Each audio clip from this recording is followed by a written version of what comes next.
একটু ওয়েট করো, বাকিরা জয়েন করুক, তারপরে স্টার্ট করছি। শুনতে পাচ্ছ তো? Yes sir. আচ্ছা ঠিক আছে, একটু ওয়েট করো, বাকিরা জয়েন করে নিক, তারপরে স্টার্ট করছি।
ওকে চলো, অলমোস্ট অনেকেই চলে এসছে।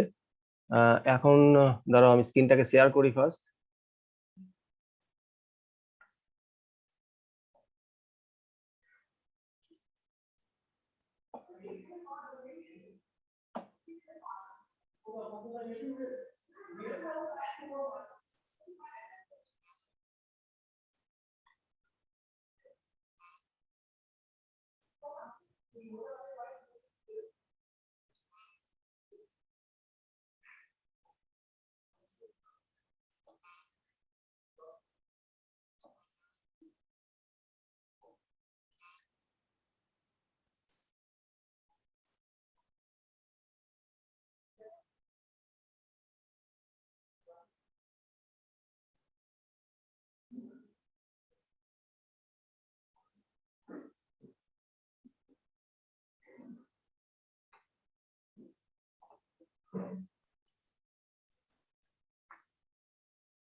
ওকে, আচ্ছা শুনতে পাচ্ছ তো? আরেকবার রেসপন্স করো। Yes sir. আচ্ছা ঠিক আছে। ওকে, তো দেখো যেটা আমরা ডিসকাস করেছিলাম আগের দিন, that is control and coordination, তাই না? কন্ট্রোল অ্যান্ড কোঅর্ডিনেশনের ইন্ট্রোডাকশন এগুলো তো বলেছিলাম। তারপরে যেটা লাস্ট ডিসকাস করেছিলাম, কন্ট্রোল অ্যান্ড কোঅর্ডিনেশন শুরু করার পরে এখানে আমরা বলেছিলাম যে দুই ধরনের কোঅর্ডিনেশনের সিস্টেম রয়েছে। একটা হচ্ছে হরমোনাল কোঅর্ডিনেশন আর একটা হচ্ছে নার্ভাস কোঅর্ডিনেশন, তাই না? হরমোনাল কোঅর্ডিনেশন যেটা বোথ প্লান্টস এবং অ্যানিমেলস এর জন্য ইমপ্লিমেন্ট হয়, বা এই সিস্টেমটা বোথ প্লান্টস এবং অ্যানিমেলস দুটোতেই রয়েছে। আর একটা হচ্ছে nervous coordination. Nervous coordination means only অ্যানিমেলদেরই রয়েছে। এবং এটার কিছু রিলেটেড অ্যাডভান্টেজ এবং ডিসঅ্যাডভান্টেজের কথা বলেছিলাম হরমোনাল কোঅর্ডিনেশন এবং নার্ভাস কোঅর্ডিনেশনের, তাই না? এবং এটাও বলেছিলাম যে নার্ভাস কোঅর্ডিনেশনের যেটা অ্যাডভান্টেজ হবে সেটা হরমোনাল কোঅর্ডিনেশনের ডিসঅ্যাডভান্টেজ, এইভাবে এটাকে এক্সপ্লেন করেছিলাম, তাই না? যেমন ধরো নার্ভাস কোঅর্ডিনেশনের অ্যাডভান্টেজ যদি প্রথমে বলা হয়, দ্যাট ইজ ফাস্ট সিগন্যালিং। তাহলে হরমোনাল কোঅর্ডিনেশন কি হয়ে যাবে না, রিলেটিভলি স্লো সিগন্যালিং, ঠিক। আর নার্ভাস কোঅর্ডিনেশনের যেটা ডিসঅ্যাডভান্টেজ ছিল, that is growth can not be performed efficiently. আর হরমোনাল কোঅর্ডিনেশনের সেটা অ্যাডভান্টেজ হয়ে গেল, that is growth can be performed in very controlled manner. ঠিক এই ধরনের তোমার অ্যাডভান্টেজ ডিসঅ্যাডভান্টেজ গুলো আমরা বলেছিলাম আগের দিন হরমোনাল আর নার্ভাস কোঅর্ডিনেশনের। তারপরে যেটা ছিল সেটা হচ্ছে প্লান্টস এর মুভমেন্ট, প্লান্টস মুভমেন্ট রিলেটেড কিছু টপিক, যেমন ধরো ট্রপিক মুভমেন্ট আর ন্যাস্টিক মুভমেন্ট, এই দুটোকে আগের দিন এক্সপ্লেন করেছি। ট্রপিক মুভমেন্ট আমি একটু করে বলে নিই। ট্রপিক মুভমেন্ট ছিল যেটা ডাইরেকশনাল রেসপন্স টু স্টিমুলাস, আর nastic movement that is non directional response to stimulus, ঠিক। এক্সাম্পল হিসেবে বলেছিলাম ট্রপিক মুভমেন্টের অটোট্রপিজম, এবং ন্যাস্টিক মুভমেন্টের এক্সাম্পলে বলেছিলাম that is shrinking of mimosa leaf and response of insectivorous plants. So these are the example of nastic movements. ওকে, তো এটা বলার পরে তারপরে ছিল আরো কিছু টপিক এই রিলেটেড, প্লান্টস মুভমেন্ট রিলেটেড কিছু টপিক, দ্যাট ইজ ফটোট্রপিজম। ফটোট্রপিজমের পর ছিল geotropism, hydrotropism, chemotropism and response against touch, that is thigmotropism. Thigmotropism এই ব্যাপারগুলো আগের দিন ডিসকাস করেছি। Okay, then nastic movement. Nastic movement একটু স্লাইড ডিসকাস করেছিলাম, ন্যাস্টিক মুভমেন্টের কিছু এক্সাম্পল বলেছিলাম। আচ্ছা, তারপরে যেটা করেছি সেটা হলো তোমার, চলে এসো তোমার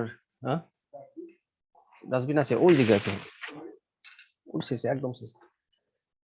ওকে, তারপরে তোমার প্লান্ট হরমোন রিলেটেড কিছু কাজ করেছিলাম। প্লান্ট হরমোন রিলেটেড যেটা বলেছিলাম সেটা হলো তোমার কিছু ইম্পর্টেন্ট প্লান্ট হরমোন যেগুলোকে ফাইটো হরমোনস বলা হয়, প্লান্ট হরমোন, তাই না? যেমন অক্সিন, জিবরেলিন, সাইটোকিনিন, ইথিন এবং অ্যাবসেসিক অ্যাসিড, এই কটার কথা বলেছিলাম। তার মধ্যে প্রথম যে চারটে, that is auxin, gibberellin, cytokinin and ethene, এগুলো হচ্ছে তোমার growth promoting hormones.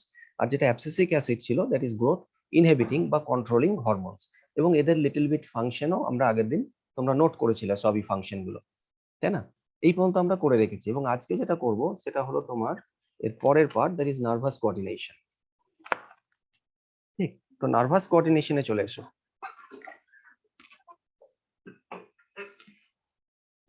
Nervous coordination. তো নার্ভাস কোঅর্ডিনেশন দেখো, নার্ভাস কোঅর্ডিনেশনে দুই ধরনের কোঅর্ডিনেশনের কথা বলেছিলাম, একটা হরমোনাল এবং একটা নার্ভাস। নার্ভাস কোঅর্ডিনেশন একমাত্র অ্যানিমেলদেরই থাকে, তাই না? অ্যানিমেলদেরই হয়। এবং নার্ভাস কোঅর্ডিনেশনের যে হেড হচ্ছে, দ্যাট ইজ দ্য ব্রেন, তাই না? তাহলে নার্ভাস কোঅর্ডিনেশনে কি কি থাকছে না, ব্রেন থাকছে, স্পাইনাল কর্ড থাকছে, এন্ড নার্ভস, আদার নার্ভস যেগুলো রয়েছে সেগুলো রয়েছে, এবং বেসিক ইউনিট জানো নিউরন। তো নিউরনের স্ট্রাকচার এগুলো আমরা দেখছি পরে। আপাতত দেখো এই যে নার্ভাস কোঅর্ডিনেশন, এখানে তোমার দু রকম ভাবে নার্ভাস কোঅর্ডিনেশনকে ব্রেকআপ করা হয়েছে। একটা হচ্ছে তোমার সেন্ট্রাল নার্ভাস সিস্টেম, দ্বারা পয়েন্টারটাকে নিয়ে আমি একটু, আচ্ছা নোট করতে থাকবে এই ছবিটাকে, যেটা এই যে ক্লাসিফিকেশন যেটা করে রেখেছি, ক্লাসিফিকেশনটা নোট করে নাও, ক্লাসিফিকেশনটা চট করে নোট করে নাও, আমি একটু টাইম দিচ্ছি, ক্লাসিফিকেশনটা নোট করতে থাকো।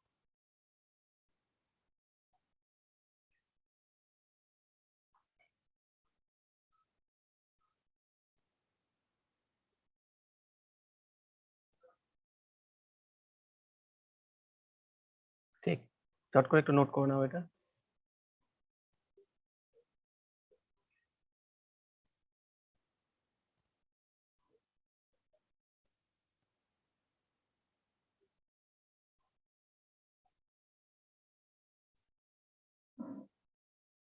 তো দেখো আমি আমি বলতে থাকি, তার সাথে সাথে নোট করো। যে দেখো নার্ভাস সিস্টেম যেটা বলেছিলাম, যে নার্ভাস সিস্টেমের যেগুলো কম্পোনেন্টস বা পার্টস, যেগুলো দিজ আর ব্রেন, একটা থাকছে তোমার ব্রেন,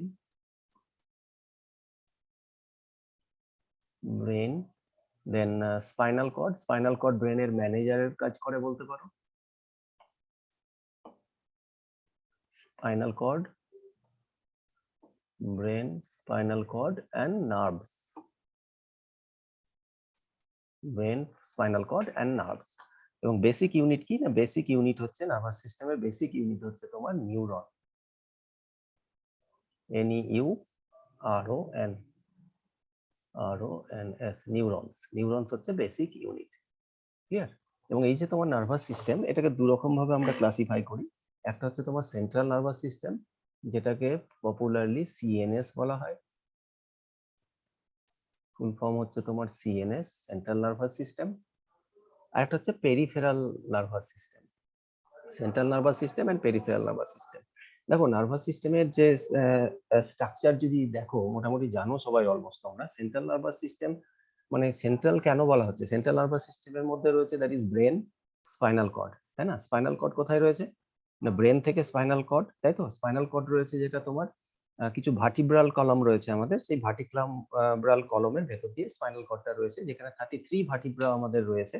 33 ভার্টিব্রা, তাই না? 33 এর মধ্যে 24 হচ্ছে তোমার প্রি স্যাক্রাল, 24 হচ্ছে প্রি স্যাক্রাল, 7 হচ্ছে সার্ভিক্যাল, 7টা হচ্ছে সার্ভিক্যাল,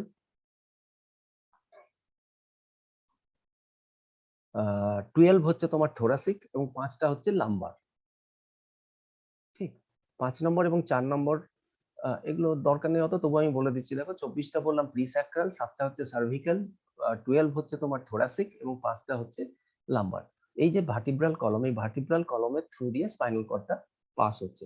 ঠিক, এবং স্পাইনাল কর্ড যেটা পাস হচ্ছে, দেখো তুমি স্ট্রাকচারটা যদি একটু রাফ ড্র করি, so this is the brain. এটা যদি ব্রেন ধরো, ব্রেনের এখান থেকে স্পাইনাল কর্ডটা তোমার বেরিয়ে আসছে, এবং স্পাইনাল কর্ডের কি কাজ হচ্ছে সেটা ডিটেলসে আসছি। এখান থেকে আদার্স যে নার্ভ গুলো, সেই নার্ভ গুলো এইভাবে এই ছবিতে যেভাবে করছি, সেই নার্ভ গুলো ডিফারেন্ট বডি অর্গানস এর মধ্যে স্প্রেড হচ্ছে।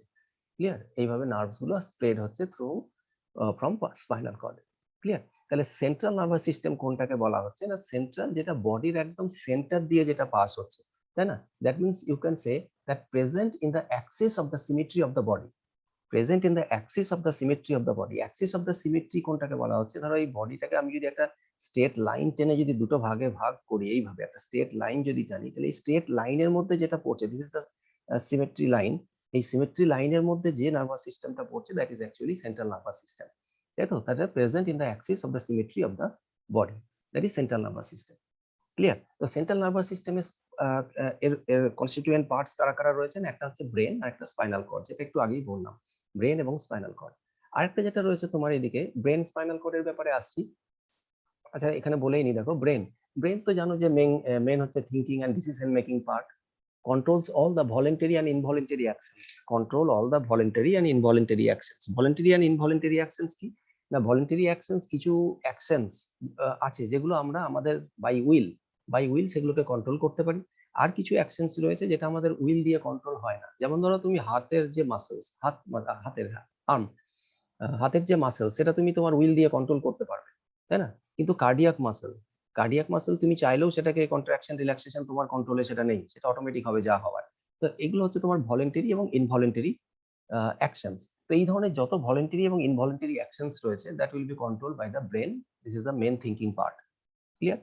আর যেটা স্পাইনাল কর্ড কি বললাম না, স্পাইনাল কর্ড হচ্ছে ম্যানেজার অফ দ্য ব্রেন, ব্রেনের ম্যানেজারের কাজ করছে। না এ কি করছে না, ব্রেন তো ডিফারেন্ট পার্টস কে তো সিগন্যালিং পাঠাবে, তো ব্রেন যে ডিফারেন্ট পার্টস কে সিগন্যালিং পাঠাবে সেটা হবে ভায়া স্পাইনাল কর্ড, ভায়া স্পাইনাল কর্ড। ঠিক, স্পাইনাল কর্ড দিয়ে সমস্ত সিগন্যাল, মানে এখানে যদি কোনো একটা ব্রেন থেকে যে সিগন্যাল, সেটা থ্রু স্পাইনাল কর্ড, এই যে নার্ভ গুলো আমি এখানে ড্র করলাম, এই থ্রু নার্ভের দিয়ে ডিফারেন্ট অর্গানে পাস হচ্ছে। এবং ডিফারেন্ট অর্গানের যে তুমি ধরো তোমার হাতে কেউ টাচ করলো, তাহলে সেই সেন্সেশনটা তো ব্রেন পর্যন্ত এসে পৌঁছাবে, তো সেটা কে নিয়ে যাবে? তো সেটাও পেরিফেরাল নার্ভাস সিস্টেমের থ্রু দিয়ে প্রথমে কোথায় আসছে? স্পাইনাল কর্ডে আসছে, স্পাইনাল কর্ড থেকে সেটা টুয়ার্ডস চলে যাচ্ছে কোথায়? ব্রেন, তাই তো? তার মানে মানে স্পাইনাল কর্ড কি করছে? একটা মিডল, একটা ব্রিজের কাজ করছে ব্রেন এবং আদার পেরিফেরাল নার্ভাস সিস্টেমের মধ্যে, যে কারণে এটাকে তোমার বলা হচ্ছে manager of the brain.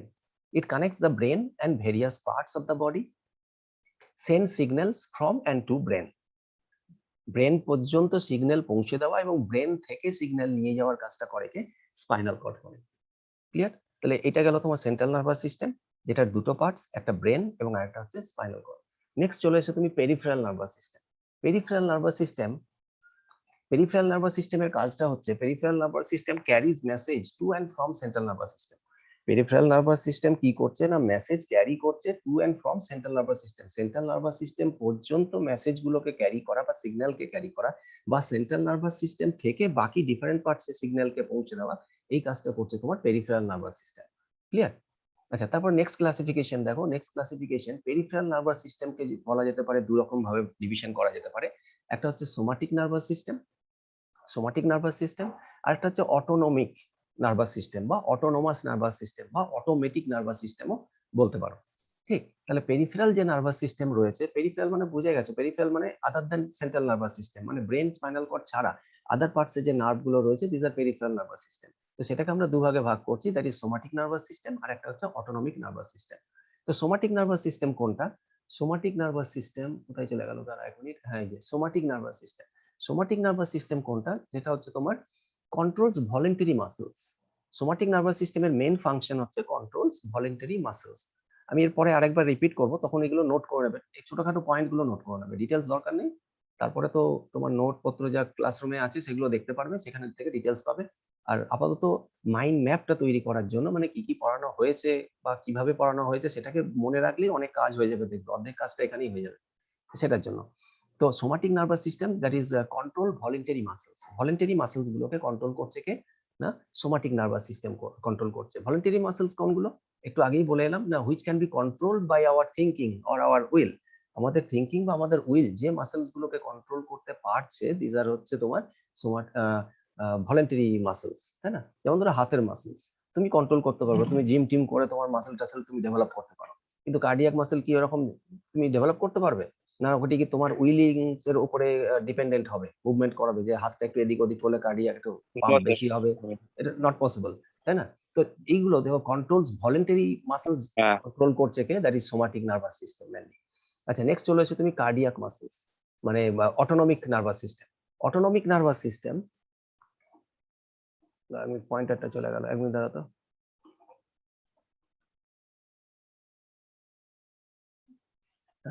Autonomic nervous system, autonomic nervous system, that is, এটা কি করছে না, controls all the involuntary functions. Involuntary functions, involuntary function যেটা আমাদের উইল বা থিঙ্কিং কন্ট্রোল করতে পারবে না, সেগুলো হচ্ছে তোমার ইনভলেন্টারি অ্যাকশন। যেমন এক্সাম্পল হিসেবে বলা যেতে পারে কার্ডিয়াক মাসেল। কার্ডিয়াক মাসেলের কোনো কন্ট্রোল আমাদের হাতে নেই। peristalsis. পেরিস্টালসিস মুভমেন্ট, একদম ঠিক। কে বলছিস? নিশ্চয়ই কর্মকার, Process করবো। তাই Yes, না? sir. একদম ঠিক, Yes, ঠিক sir. আছে, ঠিক ঠিক, ঠিক আছে। ওকে, তো এগুলো হচ্ছে তোমার সব অটোনমিক নার্ভাস সিস্টেম কন্ট্রোল করছে এই সমস্ত ইনভলেন্টারি ফাংশনস গুলোকে। নাও এবার অটোনমিক নার্ভাস সিস্টেম যেটা রয়েছে, সেটাকে আমরা আবার দুভাগে ভাগ করতে পারি। একটা হচ্ছে সিম্প্যাথেটিক আর একটা হচ্ছে প্যারাসিম্প্যাথেটিক। একটা হচ্ছে তোমার সিম্প্যাথেটিক আর একটা হচ্ছে প্যারাসিম্প্যাথেটিক। সিম্প্যাথেটিক কি না, সিম্প্যাথেটিক হচ্ছে মানে arose body to expend energy.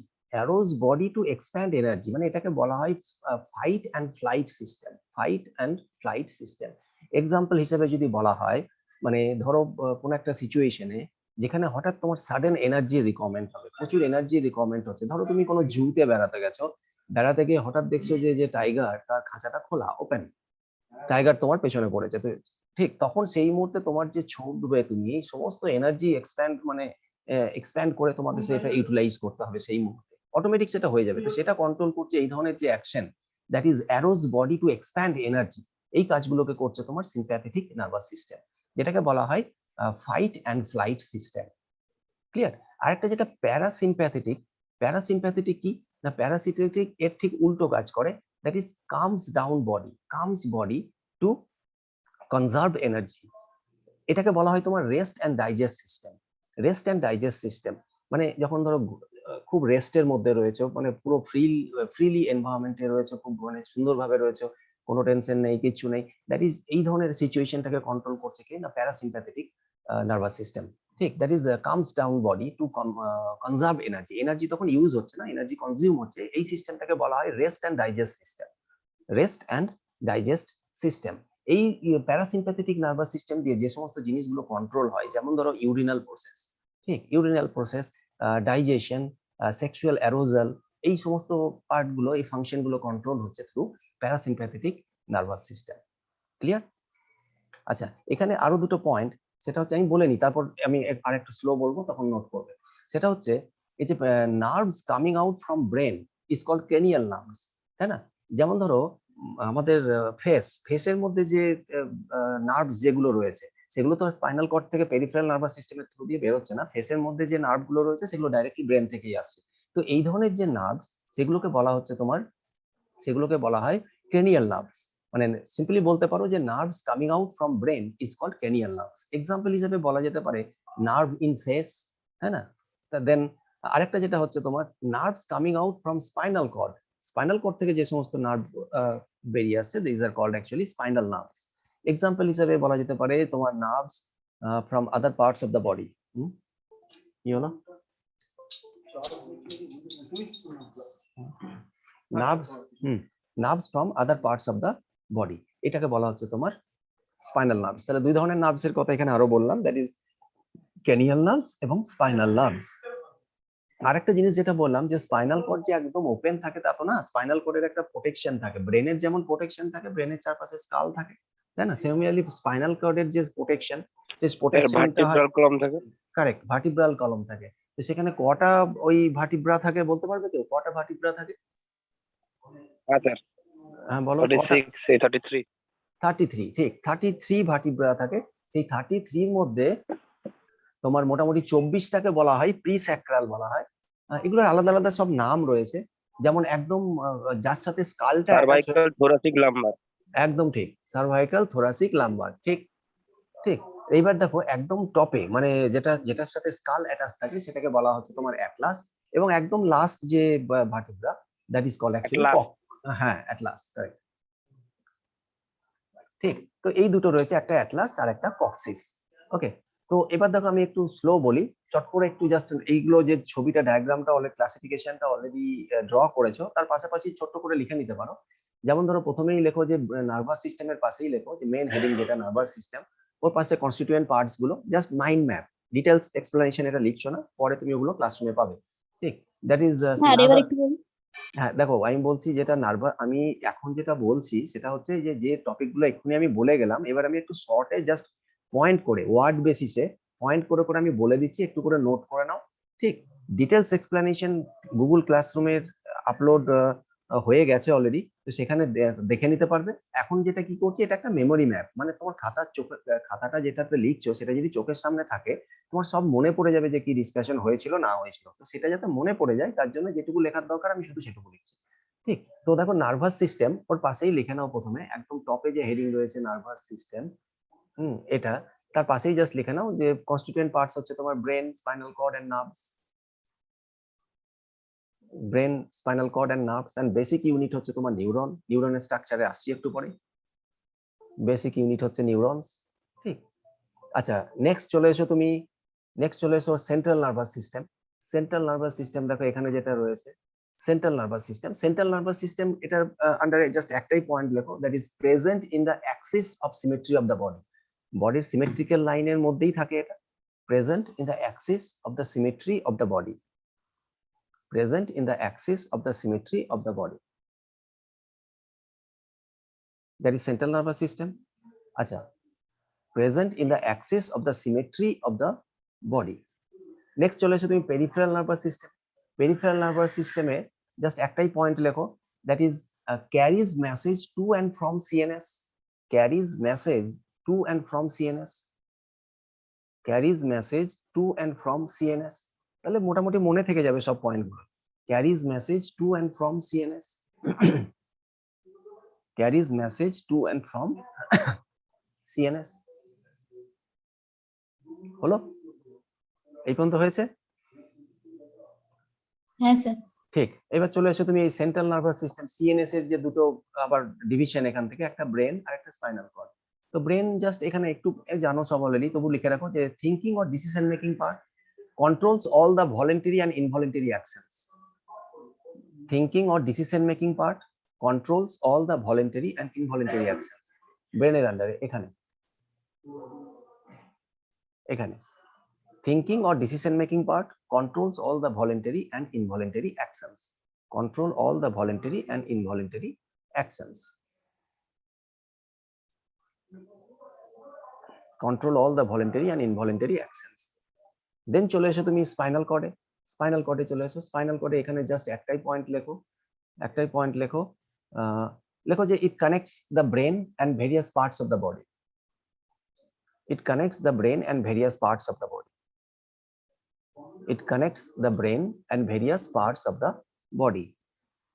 Send signals to and from brain. Send signals to and from brain. Send signals to and from brain.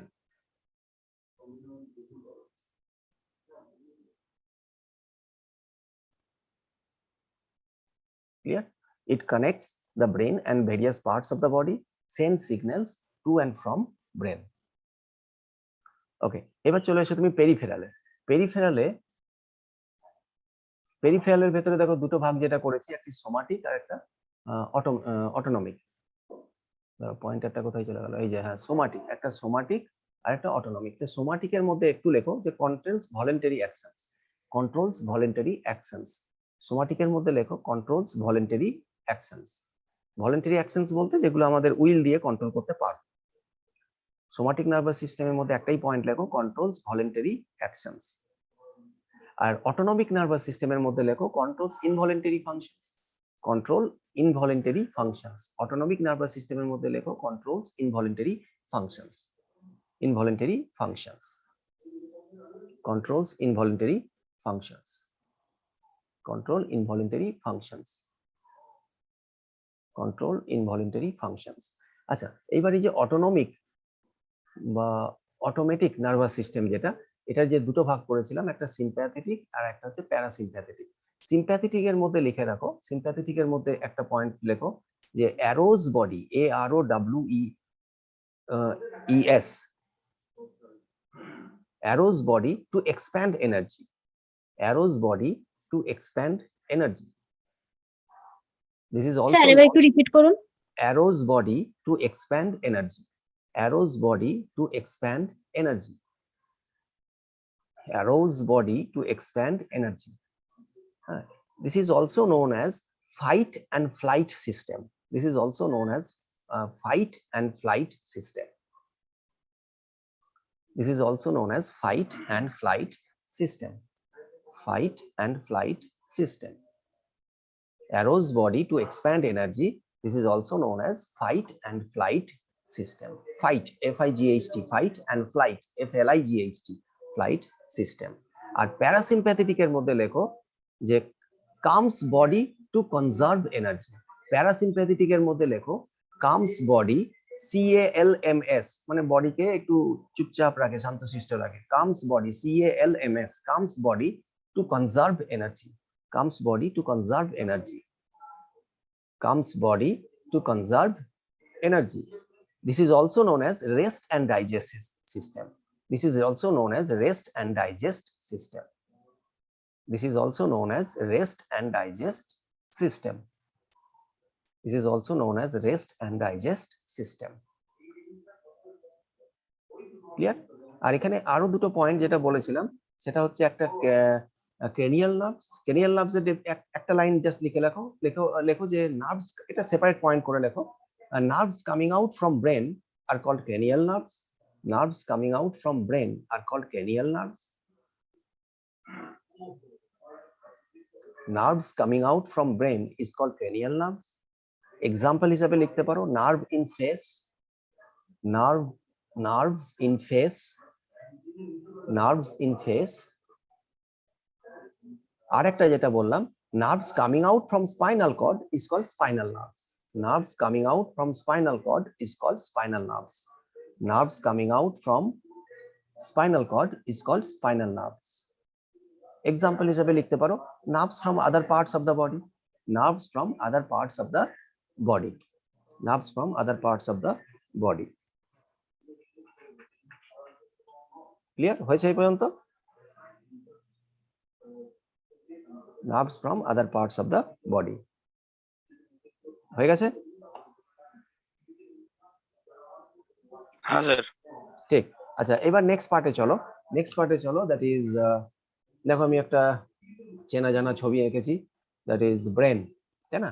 তো এখানে দেখো এবার নেক্সট পার্টে যেটা প্রথমেই করি, এখানে প্রথমে আমি একটু আগেই একটু বলে এলাম যে আমাদের যে নার্ভাস সিস্টেমের বেসিক ইউনিট হচ্ছে নিউরন, তাই না? নিউরন।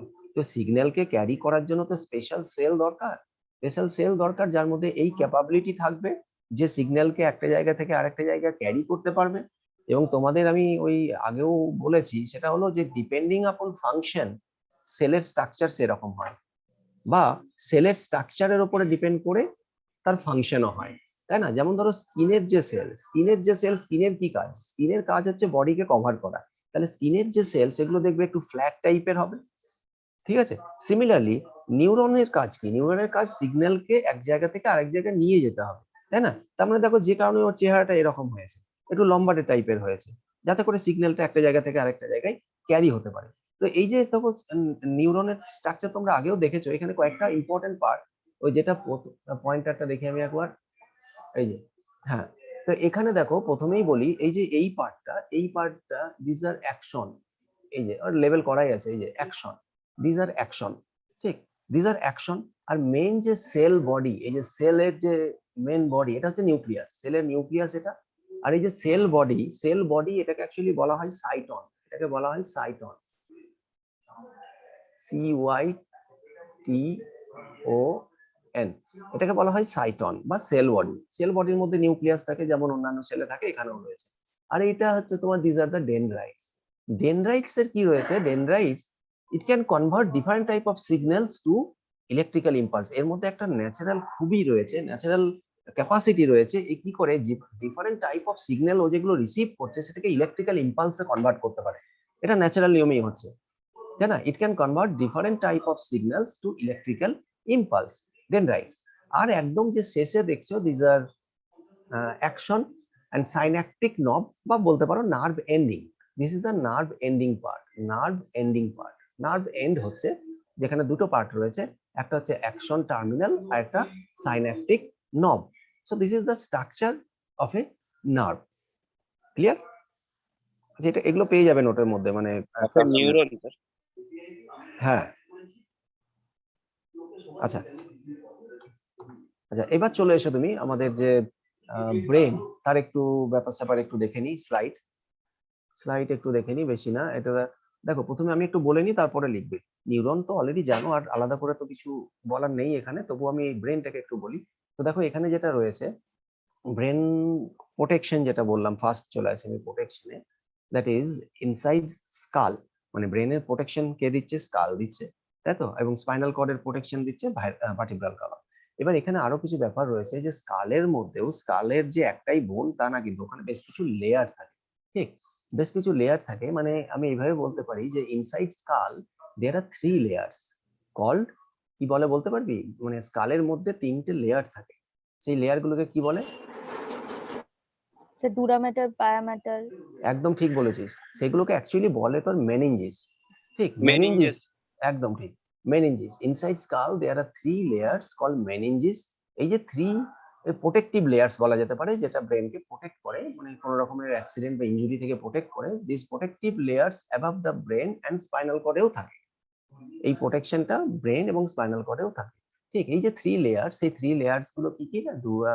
ডুরা ম্যাটার, পায়া ম্যাটার, আর্কানয়েড ম্যাটার, এই ধরনের ডিফারেন্ট নাম রয়েছে এগুলো, ঠিক। এবং এই যে তোর এবং ব্রেন এবং ওই যে তোর লেয়ার যেগুলো, তার মাঝে একটা লিকুইড থাকে, যে লিকুইডটাকে বলা হয়, সবাই জানিস সেটা কি বলা হয় সেটাকে? Cerebrospinal fluid.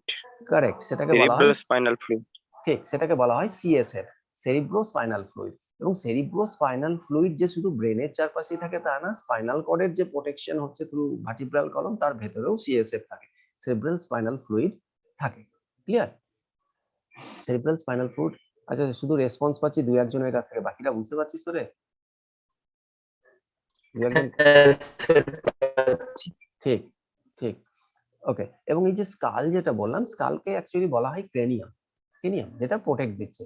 ভার্টিব্রাল কলমও প্রোটেক্ট দিচ্ছে স্পাইনাল কর্ডকে, একটু আগেই বললাম। এবার পার্টস গুলো দেখো, পার্টস গুলো এই ছবিটা থেকে আমার ছবিটা হলে ভালো হতো রে, আমার ছবিটা হলে ভালো হতো। আমার ছবিটা নোটের মধ্যে পেয়ে যাবি যদিও, ঠিক আছে চলো এটাতেই হবে। আচ্ছা দেখো একদম যে মেইন পার্ট, একদম যে মেইন পার্ট, পয়েন্টারটা কই, এই যে হ্যাঁ, মেইন পার্ট দ্যাট ইজ তুমি বলতে পারো এই পার্ট গুলো, এই পার্ট দিস আর দা, এইটাকে বলা যেতে পারে forebrain, forebrain, FORE, fore, forebrain. এখানে লিখি আমি ফোর ব্রেন, একটা হচ্ছে ফোর ব্রেন, ফ্রন্ট ব্রেন, যেটা মেইন পার্ট, ঠিক। আর এই পার্টটা, এই যে এই জায়গাটা that is midbrain, hindbrain. এটা মিড ব্রেন, এই যে লেখাই রয়েছে মিড ব্রেন, মিড ব্রেন। আর এখানে যেখানে তোমার ওই যে সেরিব্লাম রয়েছে, সেরিব্লাম রয়েছে, সেরিবেলাম। হ্যাঁ সেরিব্লাম, এই পার্টটা হচ্ছে তোমার হিন্ড ব্রেন। হিন্ড ব্রেন, ঠিক এই পার্টটা হচ্ছে তোমার হিন্ড ব্রেন।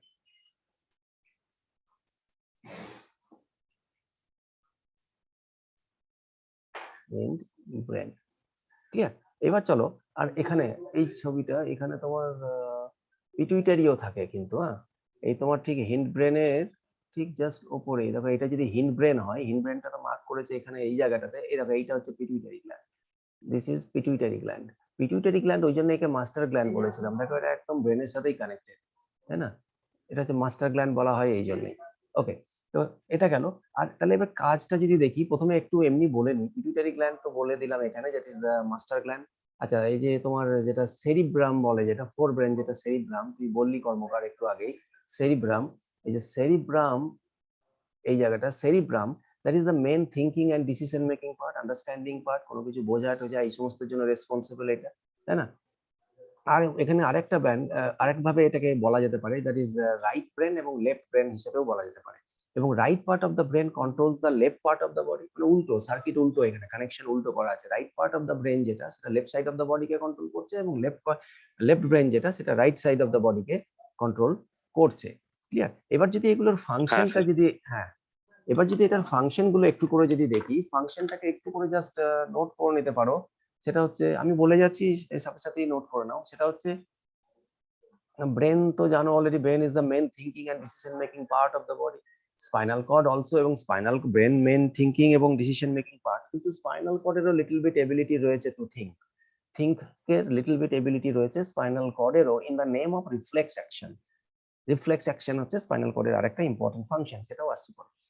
ওকে, তাহলে এটা গেল তোমার ব্রেন রিলেটেড। এবার এই যে ফোর ব্রেন বা সেরিব্রাম, মোটামুটি একই দুটোই। তো ফোর ব্রেন এবং সেরিব্রামের কাজটা আমি একটু বলে নিই, নোট করতে থাকো এখানে। সেটা হচ্ছে controls all voluntary functions. Four brain বা সেরিব্রাম, ফোর ব্রেন বা সেরিব্রাম এর ফাংশনটা আমি বলি এখানে, হেডিং করো ফোর ব্রেন বা সেরিব্রাম, ফোর ব্রেন বা সেরিব্রাম, হেডিং করো four brain, four brain or cerebrum. তো এটার ফাংশন লেখো, controls all the voluntary functions, controls all the voluntary functions, controls all the voluntary functions.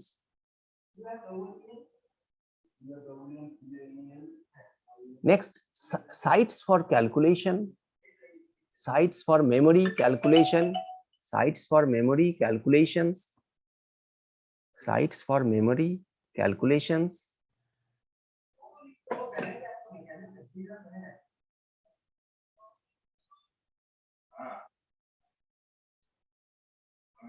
এক মিনিট,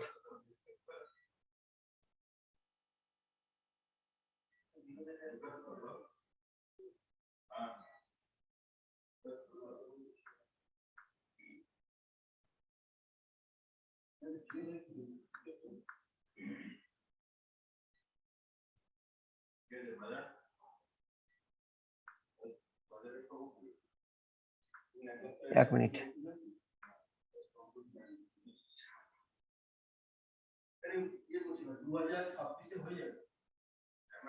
ওকে, হ্যাঁ যেটা বললাম যে কন্ট্রোলস ফোরব্রেন বা cerebrum, that is controls all the voluntary functions. Next, sites for memory, calculation, analysis, intelligence, emotions, এই সবের জন্য responsible হচ্ছে তোমার এই সেরিব্রাম বা যেটা ফোরব্রেন।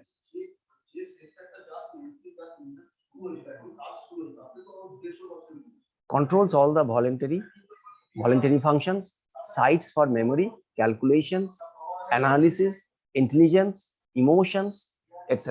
Then also আছে hunger sensation, okay? And reception point of all five sense organ যে রয়েছে পাঁচটা সেন্স অর্গান, তার রিসেপশন পয়েন্ট তার সিগন্যাল এসে পৌঁছচ্ছে এখানে ফোরব্রেনে। ডিটেলস নাম আমি পরে বলছি, ঠিক? That is reception point of all five sense organs, reception points of all five sense organs.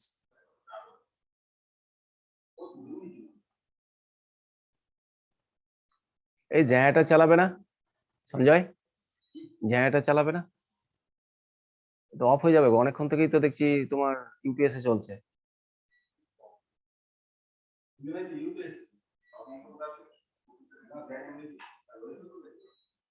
কি মুশকিল।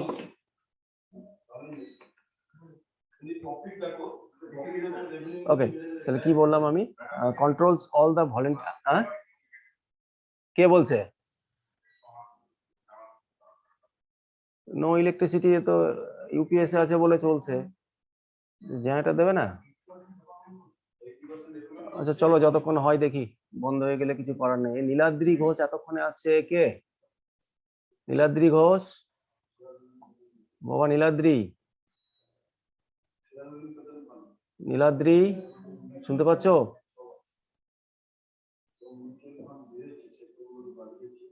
নীলাদ্রি, দরকার নেই, বন্ধ হয়ে যাবে রে বাবা, চল শেষ করি। কন্ট্রোলস কি বললাম, controls all the voluntary function, sites for memory, calculation, analysis, intelligence, emotions, hunger sensation, and also reception point of all five sense organ। পাঁচটা সেন্স অর্গানের যে রিসেপশন পয়েন্ট সেটাও রয়েছে ফোরব্রেন এবং বা সেরিব্রামের মধ্যে। দেন চলে এসো midbrain and hindbrain. Next heading করো midbrain and hindbrain. Midbrain and hindbrain, midbrain এবং হিন্ড ব্রেনের কমন ফাংশন বলি প্রথমে। মিড ব্রেন এবং হিন্ড ব্রেনের কমন ফাংশনটা লেখো, কমন ফাংশনটা লেখো, that is controls all the involuntary functions, controls all the involuntary functions. Common ফাংশনসটা লেখো মিড ব্রেন এবং হিন্ড ব্রেনের, controls all the involuntary functions, controls all the involuntary functions, মানে not controlled by our will, যে function গুলো heartbeat, digestion, vomiting, these are the involuntary functions, heartbeat, digestion, vomiting etcetera, এগুলো involuntary functions, তাই তো? তাহলে controls all the involuntary functions, এটা common function হয়ে গেল তোমার মিড ব্রেন এবং হিন্ড ব্রেনের। আচ্ছা হিন্ড ব্রেনের কিছু স্পেশাল ফাংশন বলি। হিন্ড ব্রেনের মধ্যে রয়েছে কে কে, মেডুলা রয়েছে এবং সেরিব্রাম রয়েছে, তাই না? মেডুলা এবং সেরিব্রাম। তো মেডুলা কি করে, মেডুলা হিন্ড ব্রেনের যে মেডুলা সে কি করছে না, ব্লাড প্রেশার, ভমিটিং এই সমস্ত ব্যাপারগুলোকে কন্ট্রোল করছে, তাই না? এবং যেটা সেরিব্রাম সে কি করছে না, ব্যালেন্স, কোনো পারফেকশন মানে ধরো রাইটিং, সাইক্লিং, তুমি যে ব্যালেন্স নিয়ে রাইটিং করছে, রাইটিং এর জন্য তো ব্যালেন্স তো লাগবে, এদিক সেদিক করলে তো হবে না, সাইক্লিং মানে পারফেকশনের সাথে কোনো কাজ যদি করা হয়। চাইল্ড ওয়াকিং, একটা বাচ্চা যখন হাঁটা শেখে তখন তার সেরিব্রাম আস্তে আস্তে ডেভেলপ হতে থাকে, ওই জন্য সেই নানা পাটেকার বলে না যে পিছে মাত মারনা, সিনেমাতে দেখবি, কেন ওখানে হ্যান্ড ব্রেন থাকে, তাই না? তো দ্যাট ইজ এই সমস্ত পারফেকশন রিলেটেড যে সমস্ত কাজকর্ম বা বডি ব্যালেন্স রিলেটেড যে কাজকর্ম সেগুলো তোমার এই সেরিব্রামের মধ্যে কন্ট্রোল হচ্ছে। আচ্ছা নেক্সট চলে এসো তুমি স্পাইনাল কর্ড। স্পাইনাল কর্ড, আচ্ছা লেখা হয়েছে হিন্ড ব্রেনটা, হিন্ড ব্রেনটা লেখা হয়েছে স্যার রিপিট করুন। দেখো আমি এই মিড ব্রেন এবং হিন্ড ব্রেনের একটা কমন ফাংশন প্রথমে বললাম, common function that is controls all the involuntary functions, এটা common, controls all the involuntary functions. হ্যাঁ স্যার। আর হিন্ড ব্রেন হচ্ছে তোমার যার মধ্যে মেডুলা এবং সেরিব্রাম থাকছে।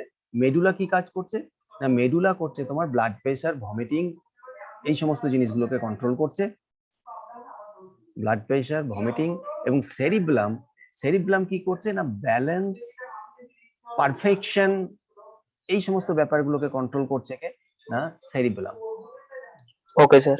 আচ্ছা, এবার চলে এসো স্পাইনাল কর্ড। স্পাইনাল কর্ড একটু আগেই বলেছি যে ম্যানেজার, ব্রেনের ম্যানেজারের কাজ করছে।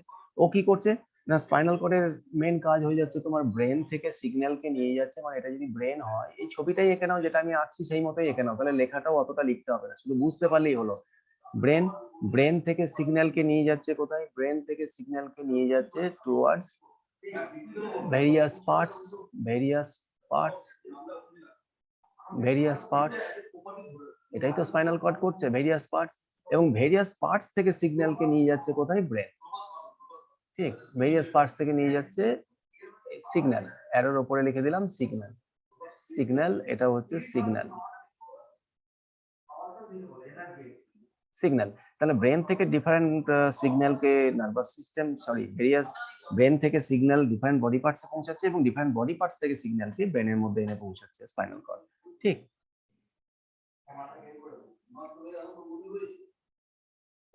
তার মানে এটাকে বলতে পারো যে একটা channel for inter communication between brain and various parts of the body. এবং আরেকটার জন্য এর responsible, that is reflex action. Reflex অ্যাকশনটা সময় পেলে আসছি আমি একটু পরে। আরেকটা হচ্ছে তোমার রিফ্লেক্স অ্যাকশন। ঠিক, আরেকটা যেটা তোমার neurons which carry signal from brain to spinal cord, then particular parts called motor neurons. মানে nerve neurons which carry signal from brain to spinal cord, then particular parts, brain থেকে spinal cord, then to particular parts, যে সিগন্যালটা নিয়ে যায় সেটাকে বলা হচ্ছে motor neurons. ঠিক, মোটর নিউরনস। তার মানে আমি এইভাবে বলতে পারি, দেখো আরেকটা যদি ছবি আঁকি এখানে, ছোট ছোট ছবিগুলো আঁকো, তাহলে এটা মাইন্ড ম্যাপ, আমি আগেও বলেছি। ব্রেন, এটা ব্রেন, ব্রেন থেকে সিগন্যালকে নিয়ে যাচ্ছে কোথায়? বডি পার্টসে, through spinal cord. Body parts পর্যন্ত নিয়ে যাচ্ছে, কে নিয়ে যাচ্ছে না? Motor neurons. Motor, MOTOR, motor neurons, motor neurons, motor neurons. ঠিক, আর একটা উল্টো, এর উল্টোটা বলা যেতে পারে যে বডি পার্টস থেকে, বডি পার্টস থেকে, বডি পার্টস থেকে, বডি পার্টস থেকে সিগন্যালকে নিয়ে যাচ্ছে তোমার ব্রেন পর্যন্ত থ্রু স্পাইনাল কর্ড। যে নার্ভ নিয়ে যায় সেটাকে বলা হয় সেন্সরি নিউরনস। এটাকে বলা হচ্ছে sensory, SENSORY, sensory neurons,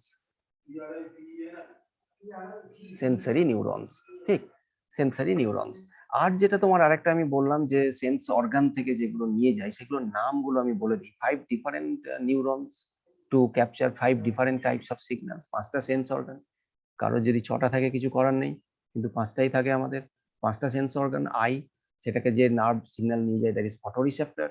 years থেকে অডিটরি রিসেপ্টরস, নোজ থেকে অলফ্যাক্টরি রিসেপ্টরস, টাং গ্যাস্ট্যাটো রিসেপ্টরস, এবং স্কিন থেকে হচ্ছে থিগমো রিসেপ্টরস। এই 5টা। ঠিক, একটা হচ্ছে আই থেকে যে সিগন্যাল নিয়ে যায়, দ্যাট ইজ ফটো রিসেপ্টরস। ইয়ার্স থেকে হচ্ছে তোমার অডিটরি রিসেপ্টরস, নোজ থেকে হচ্ছে অলফ্যাক্টরি রিসেপ্টরস, টাং থেকে গ্যাস্ট্যাটো রিসেপ্টরস, এন্ড স্কিন থেকে থিগমো রিসেপ্টরস। ক্লিয়ার? এই 5টা তোমার নিউরনস। আরেকটা যেটা লাস্ট টপিক আমার ছিল, that is reflex action. Reflex অ্যাকশনটা কি করা আছে? নেই এখানে। রিফ্লেক্স অ্যাকশন জানো অলরেডি। রিফ্লেক্স অ্যাকশন একটা ব্ল্যাঙ্ক পেজ, এই যে রিফ্লেক্স অ্যাকশন, ভেরি কুইক এবং আর্জেন্ট অ্যাকশন যখন দরকার হয়, তখন ব্রেনের, তখন স্পাইনাল কর্ডই সেই ডিসিশনটা নিয়ে ফেলে চট করে। পারমিশন দেওয়াই আছে, ব্রেন পারমিশন দিয়ে রেখেছে স্পাইনাল কর্ডকে, যে যদি কোনো ভেরি কুইক বা ভেরি আর্জেন্ট অ্যাকশন যদি দরকার হয়, then spinal cord can take decision. ঠিক, তো এখানে দেখো আমি বলি, এখানে যদি একটা চট করে ছবি এঁকে নিই, রিফ্লেক্স অ্যাকশন, রিফ্লেক্স অ্যাকশন, ধরো একটা ছবি আঁকি, this is the spinal cord, this is the spinal cord.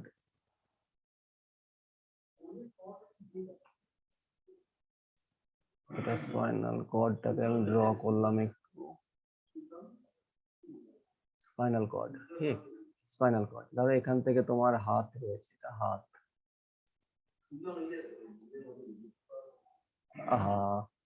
হাতটাকে ড্র করলাম। ঠিক, this are finger, this are finger. ঠিক, এবার দেখো এখানে কি হচ্ছে, ধরো এখানে যে মাসেলস রয়েছে, হ্যান্ডের, হাতের যে মাসেল গুলো রয়েছে, সেই মাসেল গুলোকে কি বলা হয়? সেই মাসেল গুলোকে বলা হয় ইফেক্টরস, মাসেলস ইফেক্টরস। ক্লিয়ার? আর স্কিন, দ্যাট ইজ রিসেপ্টরস। এর উপরে স্কিন রয়েছে, স্কিনের মধ্যে তুমি টাচ করলে এখানে, দ্যাট ইজ রিসেপ্টরস। রিসেপ্টরস কি করছে না, ক্যাপচার সিগন্যাল, সিগন্যালকে ক্যাপচার করলো। তারপরে ইফেক্টরস কি করছে? রিসেপ্টর সিগন্যালটাকে ক্যাপচার করলো, সিগন্যালটাকে ক্যাপচার করে কোথায় পাঠিয়ে দিল, সিগন্যালটাকে ক্যাপচার করে পাঠিয়ে দিল neurons which carry sense to the spinal cord is called sensory neurons. Through sensory neurons ওটা কোথায় চলে এলো, স্পাইনাল কর্ডে চলে এলো, স্পাইনাল কর্ডে চলে এলো। Clear? Through sensory neuron spinal কর্ডে এলো। এবার তোমার স্পাইনাল কর্ড যে ডিসিশনটা দিচ্ছে সেটা থ্রু তোমার nerves which carry decisions is called motor neurons. Through motor neurons রেসপন্সটা মানে ওই যে অ্যাকশন যেটার জন্য টাচ করা হয়েছে, একটা সাডেন কিছু এখানে একটা গরম কিছু একটা টাচ হচ্ছে যেটা হঠাৎ হাতটা সরে যাবে, এই ধরনের যে অ্যাকশন, তো সেটাকে কে নিয়ে গেল, সিগন্যালটাকে ক্যারি করে নিয়ে গেল, দ্যাট ইজ সেন্সরি নিউরনস। এবার থ্রু মোটর নিউরনস তার রেজাল্টটা এখানে ব্যাক আসবে ফ্রম স্পাইনাল কর্ড, যার জন্য হাতটা তুমি ছিটকে সরিয়ে নেবে, সেটা যাচ্ছে থ্রু মোটর নিউরনস। এবং এই যে ছবিটা আঁকলাম এটাকে বলা হয় রিফ্লেক্স আর্ক। এই ছবিটাকে বলা হয়, যেটা দিয়ে স্পাইনাল কর্ডের এই রিফ্লেক্স অ্যাকশনটাকে বোঝানো হয়, সেই ডায়াগ্রামটাকে বলা হয় reflex arc. Reflex arc. Clear? এবং এই যে দুটো নিউরন, আরেকটা এখানে পয়েন্ট বলে আমি, সেটা হচ্ছে দুটো নিউরন, ধরো এটা একটা নিউরন, এটা একটা নিউরন, আর এখানে হচ্ছে এটা আর একটা নিউরন, এরা কিন্তু একসাথে টাচ হয়ে থাকে না, এটা আর একটা নিউরন, এখান থেকে আর একটা নিউরন রয়েছে, টাচ হয়ে থাকে না, তাহলে সিগন্যালটা ক্যারি হয় কিভাবে একটা জায়গা থেকে আরেকটা, সিগন্যালটা যে ক্যারি হবে টাচ যখন হয় না, এই যে গ্যাপ যেটা থাকে প্রতিটা নিউরনের মাঝে একটা করে স্লাইড গ্যাপ থাকে, এটা হচ্ছে গ্যাপ, এটা হচ্ছে গ্যাপ। এই গ্যাপটাকে বলা হয় সাইন্যাপস। এই গ্যাপটাকে বলা হয় তোমার সাইন্যাপস বলা হয়। SYNAPSE, গ্যাপটাকে বলা হয় তোমার সাইন্যাপস। ক্লিয়ার? সাইন্যাপস। এবার সিগন্যালটা যায় কি করে গ্যাপের থ্রু দিয়ে, না এখানে একটা কেমিক্যাল রিঅ্যাকশন পারফর্মড হয় between this gap, chemical reaction performed হয়। Because of that reaction few ions are produced, কিছু আয়ন প্রডিউসড হয় ওর মধ্যে, which carry signals to the next neuron. ঠিক, এখানে একটা কেমিক্যাল রিঅ্যাকশন হচ্ছে এর ভেতরে সাইন্যাপসের মধ্যে, যে কারণে কিছু ফ্রি আয়ন তৈরি হয়, এবং আয়ন তৈরি হয়, সেই আয়নই কি করছে, ওই সিগন্যালটাকে নেক্সট নিউরন পর্যন্ত ক্যারি করে নিয়ে যাচ্ছে। ক্লিয়ার? ঠিক আছে, তাহলে থাকুক এই পর্যন্ত, নাকি নেক্সট দিন নেক্সট টপিক নিয়ে আবার ফিরে আসছি। কালকে তো ছুটি Okay, sir. আছে, কালকে ছুটি আছে, পরশু বোধহয় একটা ল্যাব হবে, ল্যাবে চলো ওই আরেকটা কি মডিফিকেশন ছিল, রুট স্টেম বোধহয় হয়ে গেছে, লিপ মডিফিকেশনটা বাকি ছিল, তো লিপ মডিফিকেশনটা নেক্সট দিন আমরা দেখে নেবো প্র্যাকটিক্যালে। আর পারলে দু একটা এক্সট্রা ক্লাসের আমি বলে দেবো, এই সময় করেই হবে, 12টার সময় করে এক্সট্রা ক্লাস যদি হয়, আমি বলে দেবো সেটা। ঠিক আছে? Okay, sir.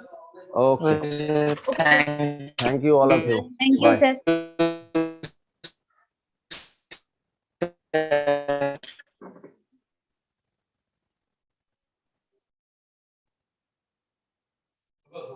হুম হুম।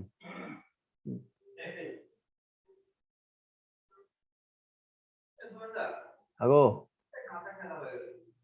কোনটা?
Hello. Good afternoon. Good afternoon, sir. Good afternoon, sir. Good afternoon, sir. How are you guys?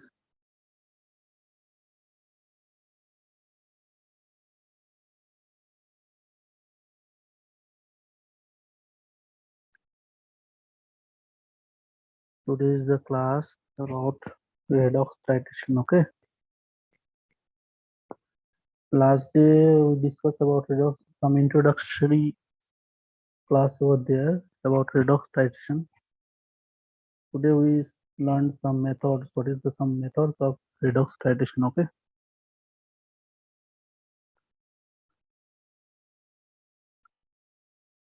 Everybody can hear me? Yes, sir. Yes, sir. Yes, sir. Okay. So we all know what is redox titration. Redox titration is the process where reduction and oxidation both takes place at a time, right? Which means the loss of electrons and the gaining of electron takes place at the same time. So where oxidation, reduction, it means oxidation and reduction. Oxidation means the loss of electrons and reduction means the gaining of electrons. Okay. Now come, we all know this. Now come about the method. Redox titration can be done by two methods. That is electron balance method and ion electron method. When I will ask you, please respond. Okay. What is electron balance method? You know, in this method, the electrons are transferred to the oxidizing agent and reducing agent. Okay. Here some reducing agent lost its electrons and oxidizing agent gain the same number of electrons. How is that occurs? First of all, we have to know the about the product or the reactant, the composition of the reactant. Then we should determine the element, valency of the element. You know what is the valency? Anybody can answer me? What is valency of element?